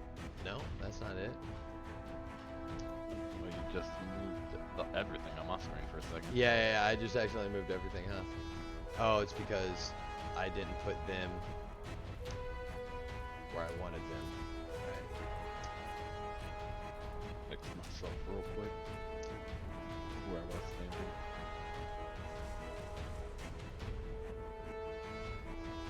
Yeah, you guys can move yourself back where you wanted to, my bad. I'm gonna move myself to the top of the deck. Yeah, go ahead. Go ahead. Yeah, no problem, man. And a meteor comes crashing down and kills him. Make a luck check for me. Nat 20. I have no idea where the hell. Oh, damn. So I was on it jumping in the hole. Let's go. Alright, I I'm gonna have go no ahead and idea reveal this what area. the token is. Yeah, I think, let's see. Now we have, so Draven, you did that. Now, you want to do anything with your movement or your bonus action? Yes, I'm gonna move to the hole, Uh-huh. and I'm gonna try and see if I can see a bit of the rope still left behind from the zombie through the hole. Since I actually have dark vision and all that. Over here? You're gonna try to, okay, go ahead and make a perception check for me.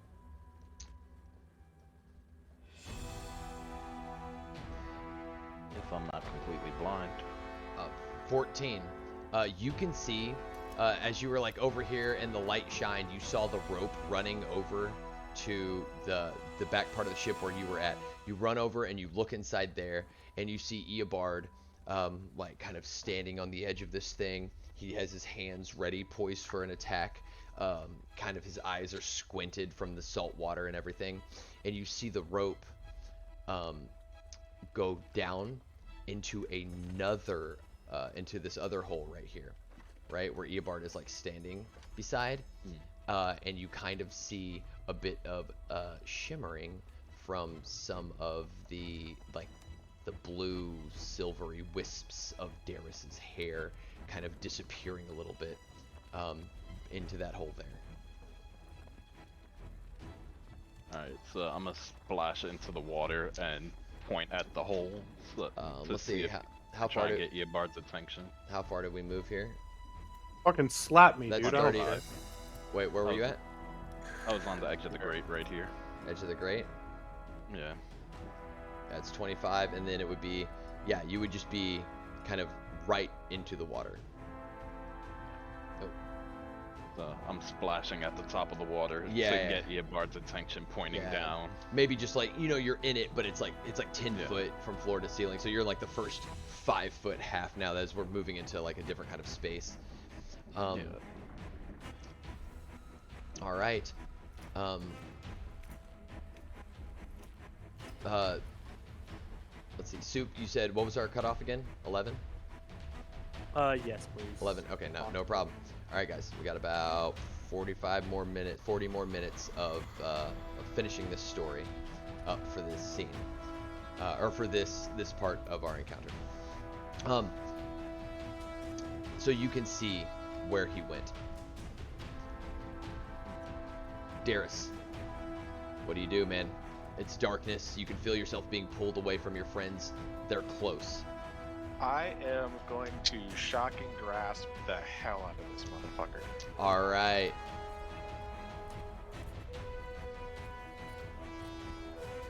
Oh, thank God. Nat 20. Why do you have advantage? I don't. I did. Then it's just I a rolled. 14. Oh, wait. No, you're right. Oh, shit. I'm sorry. I was looking at Draven's roll. Nat fucking 20. Take a point of inspiration. Holy Let's shit. go. Darius, I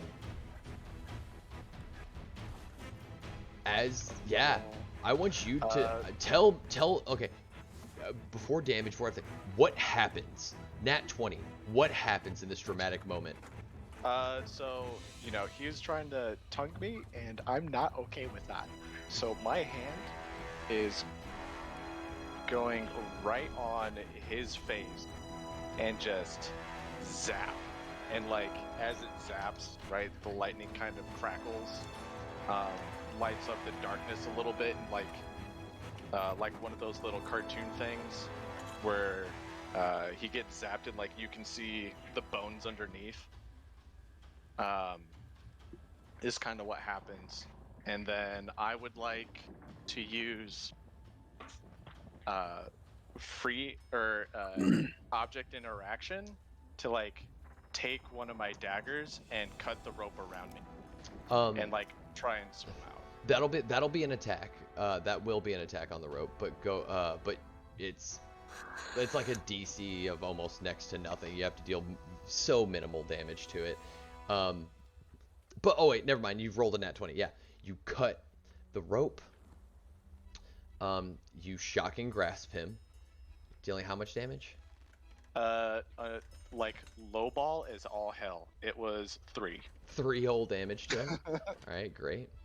And then I swim away from him, and as I get to as I get to Eobard, I can't remember the name of the little song, but the doot doot doot doot. Like I do that little pat on his foot as I like try and swim past him, so he knows it's. They're able to. Yeah, like as you swim up in between them, you feel a little pat, Eobard. Do you take roll an insight check for me?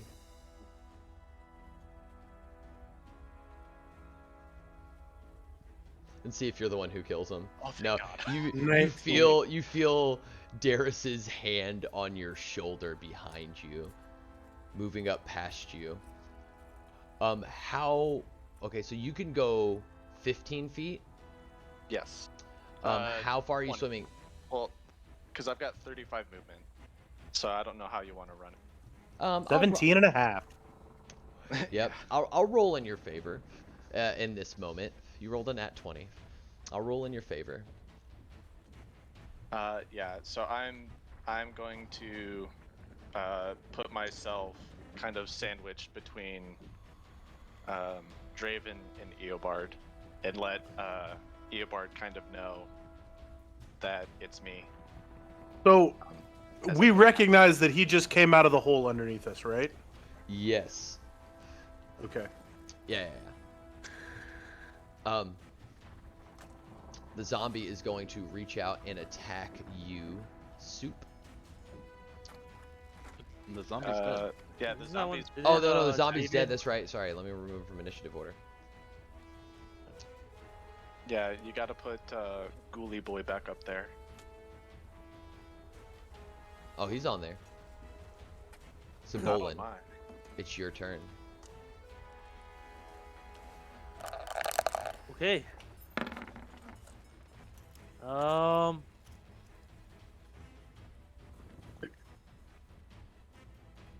I will swim over to Eobard to see what's going on if they need my help, because I don't think I can see them from here.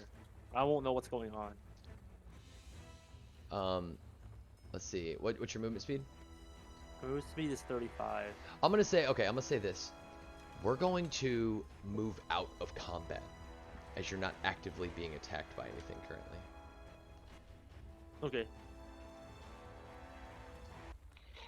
Yeah, So and I'll get move. over here so we can play whack-a-mole. Blub blub blub blub blub blub blub blub. Mm-hmm. Exactly. I point at the hole and tug on your sword. Hold on. Let me scroll back up to prestidigitation. I am going to use my prestidigitation on the wall to make a symbol that says ghoul with like a little down arrow. You Because wanna- one of the yeah. thing, because it said you can. Yeah, absolutely. make a symbol appear You on the you guys surface. yeah, you guys know that the ghoul like that it went down there. Yep. I say glub glub and I nod. Is ooh. Well, I am going to take my iron pot. Very unfortunate that all that food is now spoiled because of salt water, and I am going to use my unending breath to kind of fill it with some air Oh, for for them to breathe. Draven. Yeah, for So Draven and Soup you're to breathe. doing a full-on Kevin Costner water world for them right now. Yes. Oh my God, it's beautiful and I love it. How much of that can you create? I mean, technically, it just means that I can hold my breath forever, but as part of hold my breath forever, I'm just gonna assume I can fill out the space of an iron pot. As much as is narratively driven, basically. Yeah, You know.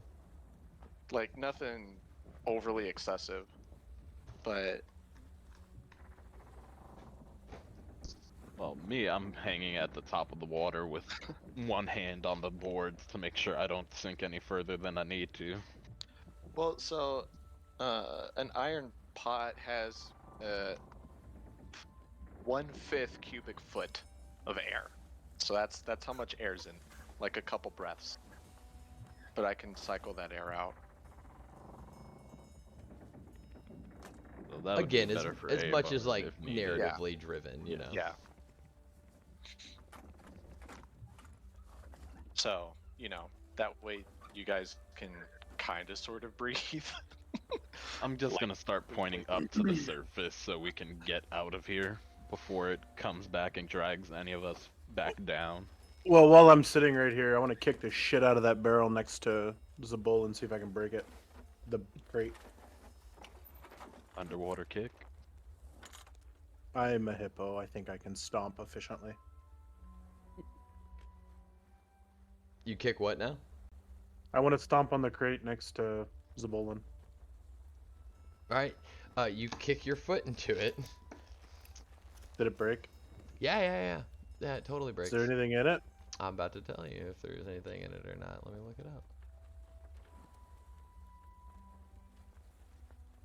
What are we at? C8? Roll 1d6. 1d6 zombie spawn. What'd you roll? Good. A What did three. you roll? Oh, 3. Okay. I didn't get the noise for some reason. You see 10 small, silvery, kind of like they're almost like a silver color ingots, like barred ingots, sitting in the bottom of this chest. Yo, bet. As you pick them up, they weigh about a pound apiece. So 10 silver ingot? Cool. Well, the metal is silvery. Are you a metallurgist? Silvery. They are Probably silver. not. I just wanted to be a little cryptic. Silver, though. Oh. Yeah, they're silver. You had me type it in parentheses on my character sheet. Probably not silver, though. Probably not silver though. Which I should have let you just drive, like identify them later or something. But yeah, no. But then when I took it to a metal guy, rolled the nat 20 to talk to him about it, It'd they'd be have been like, platinum, and you'd have been platinum or like, something. well, shit. Now it's platinum. Now he's rich. Yeah. I wouldn't Or have it's cared. Mithril, Fuck and it, dude. gooder. I would have I wish that for you.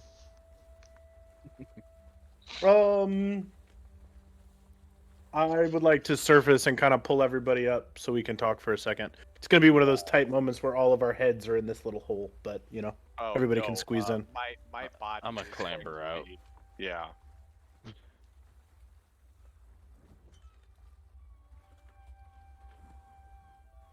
Yeah, absolutely. Out the way, so. Tell Even me if what there's happens, enough- guys. You tell me what happens. Even if there's enough room, because two of them got out, or one of them doesn't need to, and one of them got out, I put my head dangerously close to Eobard's head. Even though there's plenty of room for all of our heads. This fucking guy. I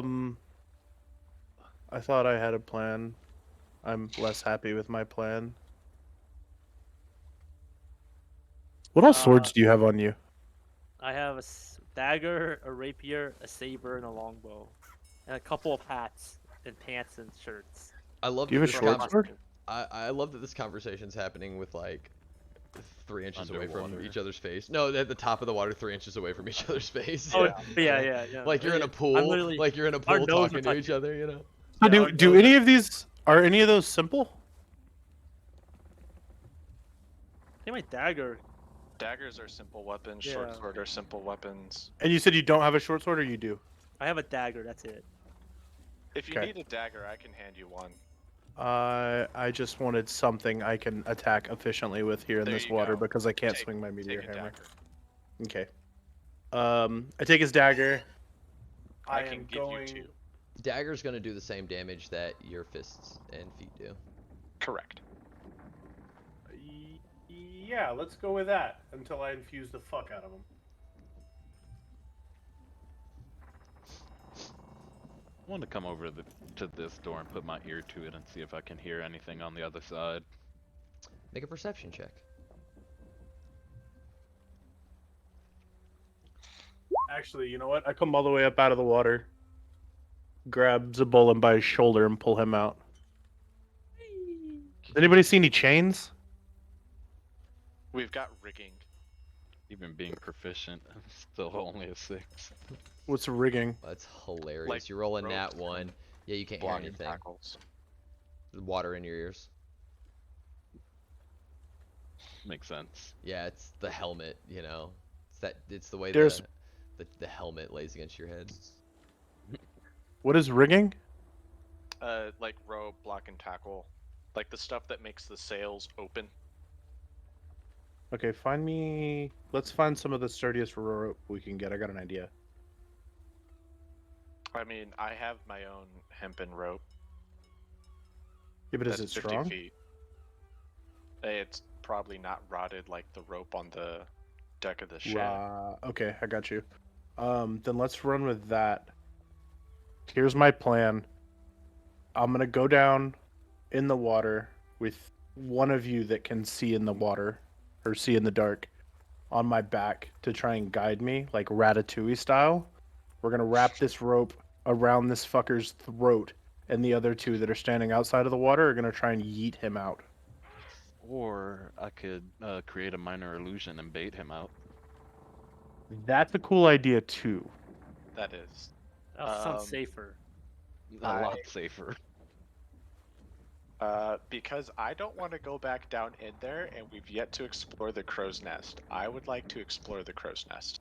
All Sure, right. you want to climb that ladder, or you want me to just yeet Zabolin up there? Yeet. And also, Draven, you see that Darius is like limping. Blood is actively Oh, yeah. pouring out of him. He's fucked up, dude. He's like, he's fucked. I am trying to get away from the water. I want up in the crow's nest. It's so hard because I want to cure wounds him, but that's a whole spell slot. Yeah, that's your last slot. You're fine. You're fine. I'm just trying to put distance between me and water. So I'm getting out of the water entirely, coming out here. You guys seen? Wow, that's way far. You guys see any tools or anything? I see rotted wood and rope and everything. What kind of tools are you looking for? Anything we can break the floor out of the next level with?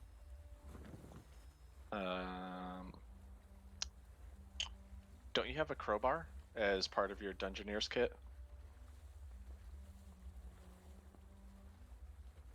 That's a solid question. That's a tool that you can quite literally pry things open with. Okay. Alright. Jumping back in the water with my crowbar. I don't know what I'm Alright. gonna crowbar yet. I'm gonna create a minor illusion of Pick me, my lord. of Darius being injured down in the water. Again, like right over Eobard's shoulder. All right, so Yeah. you guys are all like, so are you guys? So let me. Are you exploring the upper deck? Are you guys pursuing the ghoul? Like, what course of action are we going to take? Are we going to split the party and do two different things? Well, before the illusion, I'm gonna grab this table here, the one next to Zabolin, Sure. I guess this one, and I'm gonna jump into the water with it through the hole and try and use it to stuff that other hole. Got you. Too So easy. the only way the ghoul that can one. come up is from the stairs. Got you. Got you. Got you. Got you. So he's plugging this one. Yeah, this one. Um, I'm going up in the crow's nest because, like I said, I am putting distance between me and water. All right. You because- see about 15 or 20 feet up is this crow's nest, and then there's a rope ladder that hangs down, kind of tattered and whatnot, to get up there. Are you sure you want to climb the? All right. the I'll go with Doris. Oh, sorry. It's a 50-foot climb to the top. All right. I I'm gonna will- go with Doris and try and catch him if he falls down. I'm going to give it a solid tug. Does it hold? Yeah. With a solid I'm- tug, Darius. Sure. From I'm from going Darius. to- Yeah. With a solid tug from Darius, it holds. If you don't want somebody else to tug on that, I mean, I don't You know. see, if any you of you guys Darius, are- with that solid tug, Darius, you yeah, it'll probably hold. I am going to have my weight and go to climb it. All right. I'm ready to catch him. All right. Okay. So just to make sure we're moving forward with the time that we have the crow's nest and these other two rooms to be explored. I know Draven walked up to one door, so you guys want to do the crow's nest first, or you guys want to do, Draven did kind of have the floor a little bit with that, as you guys were also doing other stuff, right? So Yes. I'm good to yield what I'm doing to let. yeah, I just want to make sure that Eobard yeah. and How do you Draven. guys want to proceed? Oh yeah! Hey, Let them go ghoul fishing. Yeah. I want to enjoy their ghoul fishing. Uh-huh. Yeah, ghoul fishing sounds fun. Yep. Because I thought Draven. Can you cast the illusion onto something? Uh, Cast sound or image of an object within range. So it doesn't really say on something No, or not. yeah. Potentially, you can produce like a minor illusion effect or something like that. So Yeah. Well, the question was, can he put his minor illusion like over top of my meteor hammer, so as the ghoul comes to attack his illusion, we essentially fish him out? that sounds cool as fuck. Yeah. I like that idea. If it's not you guys see, there is some fishing gear, and there's nets, and there is, they're laying about here. There are hooks and things laying about here as well. But I say we find the sturdiest rope, tie a big ass hook to it, and I cast my minor illusion right in front of it, so as it attacks, it gets caught on the hook. Got you. I like it. Where are you putting the Are there any illusion? harpoons? So we're not exploring the crow's nest or the thing. We're ghoul fishing. Ghoul Yeah. fishing. Got it. All right. I So- need. Eobard should probably stand right about there to get the cast out with the rope and the Well, hook. Don't we need to do it Where from are you this hole Yeah, where over are you here? throwing it at? Well, Well, you we can get put it all the way you down block. into the bottom. You said you blocked the. Oh, we should well, actually no, because it would be closest to the stairs. Because you said you blocked off the hole with the desk. Yeah. Yeah. So casting it would actually put it right here. Oh my god, ping, damn it. Yeah, it would be right there where next to the dead zombie. Okay, I'm with it. And then I'm gonna cast minor illusion, basically, I guess diagonally from it. Got you. All right. So we don't worry so much about the map in this particular moment, right? We don't need to know the exact distances of things. So we're not Yeah, exploring but- anything. We're going ghoul fishing, boys. Draven is casting an illusion of Darius, hurt and injured, to try to entice the ghoul to reach out and grab him. You got on a hook and some fishing gear that you guys have kind of hodgepodge together to try to catch him. Cool. Who's doing what in this moment, so I can do my advantages, disadvantages, and all that, so I can set up my rolls here. How this is gonna work. Already a longbow. Okay, you're ready in attack. Yeah. Nice. Eobard's the one with the rope and the hook, so he's the one fishing.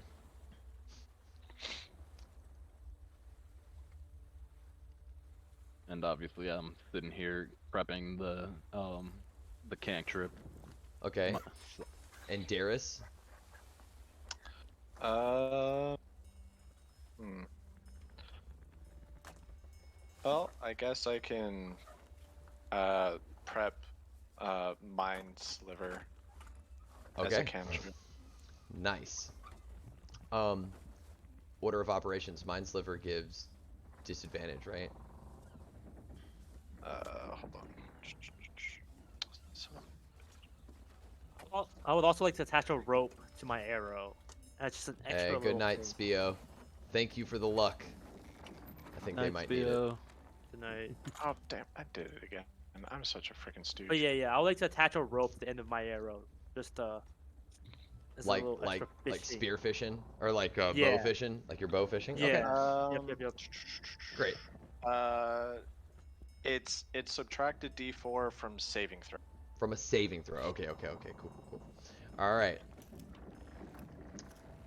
So, Draven, you cast the minor illusion.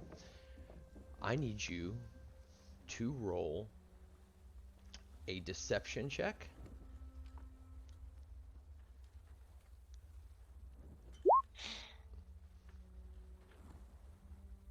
A 9. I am gonna roll an insight check. Make sure you make the illusion in a seductive position of Darius. I mean, there's enough blood in the water, and you know, I'm copying exactly how he looks right now into the minor illusion. Sexy eyes. Oh God. You you guys wait. And after a minute, the illusion disappears and you don't get a bite. Told you it wasn't sexy enough. Darius, get in the water and splash around. No. The bonus says, "Pick me." So I think that instead of beating that dead horse, would you guys like to explore with the last few minutes, or would you like to just dive down and try to get it, or what? What would you like to do? How much time do we have left? We have like 20 minutes left. Yeah, there's about 20 minutes. I think it's Hey, Eobard, do you want to go kick in a door? Yeah! All right, let's go kick down some doors. Leg kick. All right. Doing a strength check? Yeah, sure. DC 10.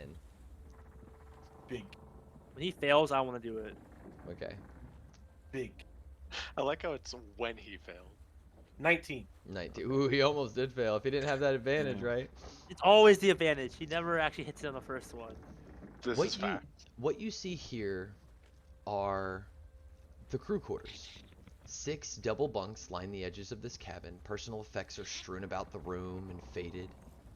And a faded, painted portrait hangs on one wall. A painting of. You guys walking in this room? Sure. As you I'm guys, assuming we're investigating.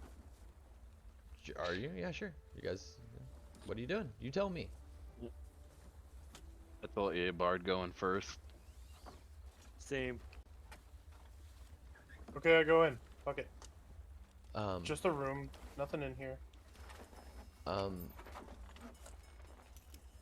He says as he I'm assuming like you're holding your arms out to your side, like turning around to look at him. Guys, it's just a room or something. Yeah. You see portraits. This portrait shows a young couple smiling and embracing. Tang, I want to tell you, I'm reading this from the module. Okay. Okay. I'm reading this from the module. The portrait shows a young couple smiling and embracing. Written across the bottom of the portrait are the words Sal and Tulip. together forever. Can you The white, please say their middle initials, please? Sal M and Tulip A. Okay. I don't know if I did it right. You're good. You're good. Continue on. Sorry. Salem soup and Tulip A soup. Yeah, like tilapia and salmon. Oh, yeah. Like grandpa's name is Carp. Yeah. I Okay, got it. okay. I got it. Sorry. Sorry. I love my puns. Um, so, the white-haired woman wears a sailor's uniform, similar to the tatters worn by the zombies that have been aboard this ship. And a blonde-haired man with a stern but charismatic smile wears a merchant's fine clothes.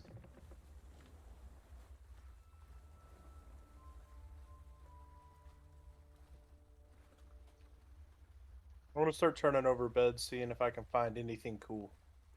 Cool. I want to approach the picture while he does that. Okay. Go ahead and roll a investigation check for me. Eobard and Zabulon.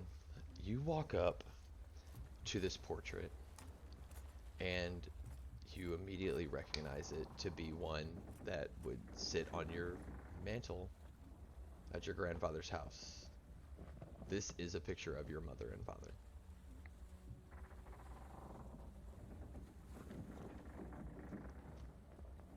While they're tearing that, while Eobard's tearing that room apart, I'm gonna move. I got over a to the 16. door. Did I find anything? Yeah. Um, in a second, guys. I think I want to. I kind of want to yield to Soup here. This is kind of his character's moment, right? As he's kind of Can staring. I say something? Yeah. So I walk in, looking at Soup as he's looking at the portrait. I'm gonna go out on a limb and say, those are your parents. They look so happy. Must be nice to see them again after all this time.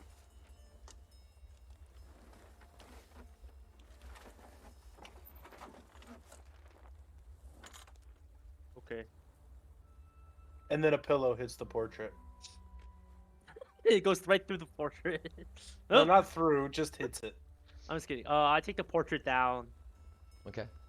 and try and remove it gently from the frame that Yeah. it's It's like an held in. oiled canvas. Yeah, you can roll it. Yeah, and try and like fold it, oil, like try and make going it to movable. help him.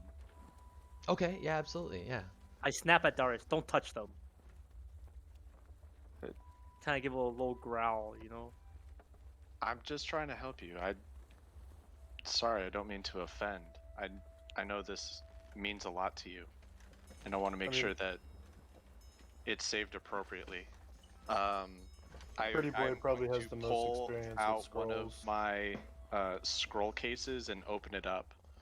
If you want, you can store it in here for safekeeping. That way, it doesn't get wet or any more damaged by the elements, or in our backpacks. Thanks. I'm kind of like a little embarrassed. It's like, sorry about that. I didn't mean, you know. Thank you anyways. And I grab it and start putting it into the scroll case. It's only the scroll cases because the portraits are about twice the size of scrolls. No, I'm just kidding. Of course, it fits right in. I still fit like dirty laundry into like washing machine. Fuck it. No, Make it that fit. that by the way, that's a rookie DM move is to do something like that. Yeah. No, of course it fits right in. Yeah. He tucks it in his prison wallet. I tuck it in Eobard's prison wallet while you Oh. search it. Eobard, while you are digging around, your foot hits a board as you're like crawling around on the ground. You like your knee, and one of the boards like lift up, and as if it was loose all along, kind of under one of the beds. What's in it? You see that the bunk that you were at, this double bunk, the bottom bunk of this bed has been, there is no mat on it, right? Instead, it has been turned, the mattress has been moved to the top, right? And it's been extended a little bit to make almost like a bed large enough for 2 people. And the bottom has been turned into like a makeshift work area, like a writing desk or something of sorts. There are There anything- several, yeah, there's a couple items like kind of laid out across this desk. Is there anything? You said a writing desk. Are there any writings still that might tell us what the hell's going on?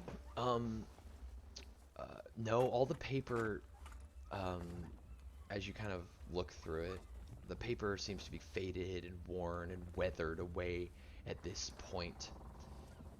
The only thing that you can make out at the bottom of this paper is some signatures. Can I decipher whose signatures? Yeah, it says tilapia soup and salmon soup. I hand it to Tang. He hands you I- these. Yeah, they have your parents' signatures written on them in their handwriting.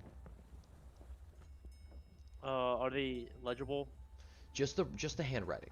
Everything else has seemed to have been like worn away through time and dust and everything else.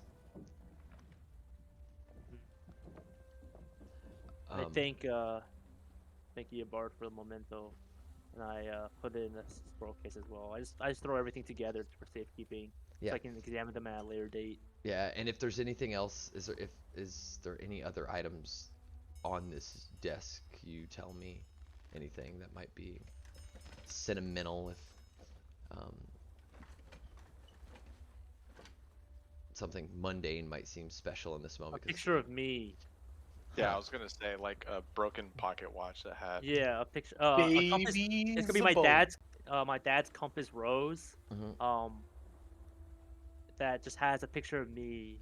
Being held by your mother, kind of thing, like you guys are playing. Exactly. It's like us, me when I was born, basically. Oh, You know? yeah. It's one of those pictures. It's neatly tucked into the into his compass. His compass rose compass. Mhm. And I show Eobard and Darius a picture of myself when I was like, oh, this must have been my father's. As I show them a picture of me as a baby. I have the baby picture. That's kind of weird, bro. Just kidding. I'm like, I would prefer if I kept it as a sentimental. Do you want the compass though?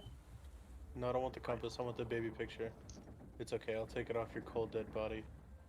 What the fuck is wrong with you? Nothing.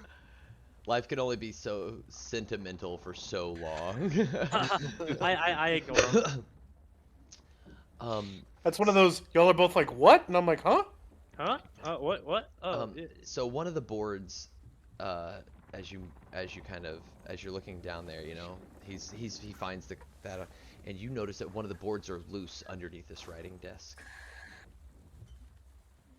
I pull it up. Awesome. As you pull it up, you hear the humming of a fine wire snapping, and the rust coming off of a spring mechanism. I need you to roll a... Oh, This wait, should never mind. explode. What's your AC? 12. 12? oh, A fuck. dart goes flying by your head and lands into the bunk behind you. Did I see where it came from? Yeah, this seems like there's a little, like a small hand crossbow that shoots darts, that was placed here with a wire attached to it, so that if anybody was to get into it without knowing about the trap, they would be shot. Okay. Well, I'm gonna lay my big ass on the ground, belly flat, and pull that board up. You pull the board up, and there's just a compartment in here. It seems you can. There's something resting in the bottom. Ooh, what is it? You pull it out. Not quite. I want to see if I can tell what it is first. You as you reach your hand in there and you touch it, it feels leather. It's like leather, like a leather sack or something like that. It's a pair of pants, something along those lines. I kind of want to feel around to see if anything else feels kind of trapped around it. No, there's nothing else trapped in here. That was just the only. Okay. That was the only trap. Then I pull the bag up. I Soup, warn Eobard. Everything in this room is my inheritance. you can Good. see, I didn't find nothing else. you can see, Soup, that the uh, the the clockwork or the mechanism that shot the dart has your mother's mark all over it, just like whenever you took apart the compass rose and the stopwatch, the your father's compass built by her as well, and you can see that she also built this. Eobard, my mom built this. That almost killed you. Isn't it adorable? Um, Yeah. It's Super well cute. crafted considering how long it's been out on the ocean. Yeah, she was quite proficient at this kind of stuff. so as you begin to uh, as you pull it out, you see that it weighs about 15 pounds, and it is a backpack. It has two side pouches and one large pouch in the center. I dump all the shit out of it and throw the bag at Darius. You turn it upside down, and nothing comes out of it. It's just completely empty. You flip it over and you look inside it, and it's dark and you don't see a bottom. Oh These are my shit! dad's old tricks. All my dad's old mercenary bags.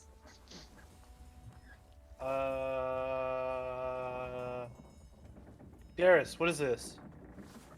And I tuck it over his head. Darius, it goes It's- all the way down past his shoulders into his elbows, and it seems like Darius disappears into the bag for that far, as extending Oh, I know beyond the it constraints of does. this bag, of the main pouch. Oh, okay. I pull out. Okay. Or I guess Darius pulls out. Mhm. You get the idea. Mhm. That was a neat trick, Darius. How'd you do that? What can I say? I'm magic. I have Do I fog. know what it is, or do you want me to roll what it is? I think Darius might know what this is. Go ahead and roll Can I a. also roll for history check? Yeah, both of you guys. Go ahead, and both of you guys roll history. Darius, you can roll Arcana or history, seeing as you went to you went to school where their magical both are the items same might be. score. Zabolin, Both of this- this is just your dad's. This is one of your dad's old magic tricks. Like when he would make Man, your nose, when he would like make his finger come off of his, he'd pull his finger off, or he'd I grab your can't. nose. I was too young. Sorry, Yeah. buddies. I can't. I don't remember what this bag is for. Darius, this is a handy haversack. Yep. Is what this is. It's the bag of holding, but backpack variety. Yes. Sick. And My inheritance. on Yeah, that that's 24, completely you fake. would know that you place items in, and then you reach in and think about the item to retrieve it. But to empty the contents, you have to turn the bag inside out, and that will empty its entirety of its contents. Yep. Do you also do the whole two portable hole effect things? Boom. Do you have another portable hole? No, I guess don't. I guess then I'm not going to use these last 2 minutes to answer that. Well, with the roll, like, is that another? It's Another thing. you've never come across any experiments or studies. Okay. Anyway, yeah, I described how the thing works, and I'm agreeing that belongs to Zabolin since it was his mother's. Inheritance. It's a better backpack for you, Zabolin. Or I'll give you this really cool rock, and I hand him a rock covered in moss. I take the rock, also the bag, and put the rock in the bag. Well, hold on. And I take the bag back, and I walk outside and tell them to follow me and ready an attack. Wait. He said it weighed 15 pounds. We're gonna turn this thing inside out and hope there's not a zombie in it. There's not gonna be a zombie in it. I just go ahead and turn it upside down. As you turn it upside down, Oh, no, sorry, inside out. as you Inside turn it out. upside down and then inside out, hundreds and hundreds of gold pieces begin to pour out. Oh, there's so much arcane. Yeah. As you begin looking at it, it's about 200 gold pieces in total, with a small ledger that falls out with it. I open the ledger and attempt to read it. You immediately recognize this is your father's handwriting. Your mother was the tinkerer, the adventurer. You know, your father was pragmatic, and he kept things in order financially. And you see that on the front of it, it says, "A better future for our son." And it is every, you can see his meals that he would eat. Lots of bread and water. The dates that they would take, and how it was, would spend way more every time that he would take your mother out. And then you can see all these financial sacrifices, the clothes that he would buy, even though he was a merchant. He would, he would try to like find the best deals, and he would try to reuse as many materials as he can.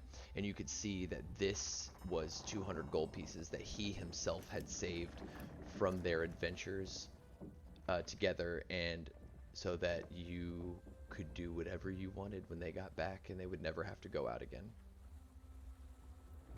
And you could see that there was like a big circle, like one last time, you know, at the end. I start tearing up as I funnel all the gold back to the bag. I hand Eobard a whole one piece of gold to thank him for finding this. Here's your gold, buddy. This means a lot to me. You have no idea. And I think if you guys, unless you guys have any other ending scenes here, I think that's where we will pick up. Oh, somebody left. I'll go ahead and throw the scroll case and all my extra stuff into the bag. Oh, okay. And have just put the bag on. I think if anybody else, yeah, you just throw it in there. The bag doesn't change weight. It always weighs 15 pounds. Yeah, Darius doesn't really have anything to say. Just puts his hand on Zabolin's shoulders, like reassuringly. And anybody else? I nod and nod in understanding. Is there a limit to what these bags can hold? Yes. Being? Yes. I can't recall off the top of my head. I think a portable or bag of holding is 500. It's minutia. We can look it up later. Yeah. We'll look it up later. And you have identify now, so we can do all that. Yeah. So I think if that's everything everybody wanted to input on this last scene, that's the end of this session of the Dragons of Stormwreck Isle. I can have so many pet rocks now. Oh, so many. So many. So I many. swear to God, if you spend all that gold on rocks, I'm gonna be livid. I hand Eobard a gold, tell him to shut the fuck up. Yeah. I'm rich now. Everybody. Now I have 12 gold. Anybody who was watching, thanks for watching. We love you guys, and we'll see you next week. Bye. Bye.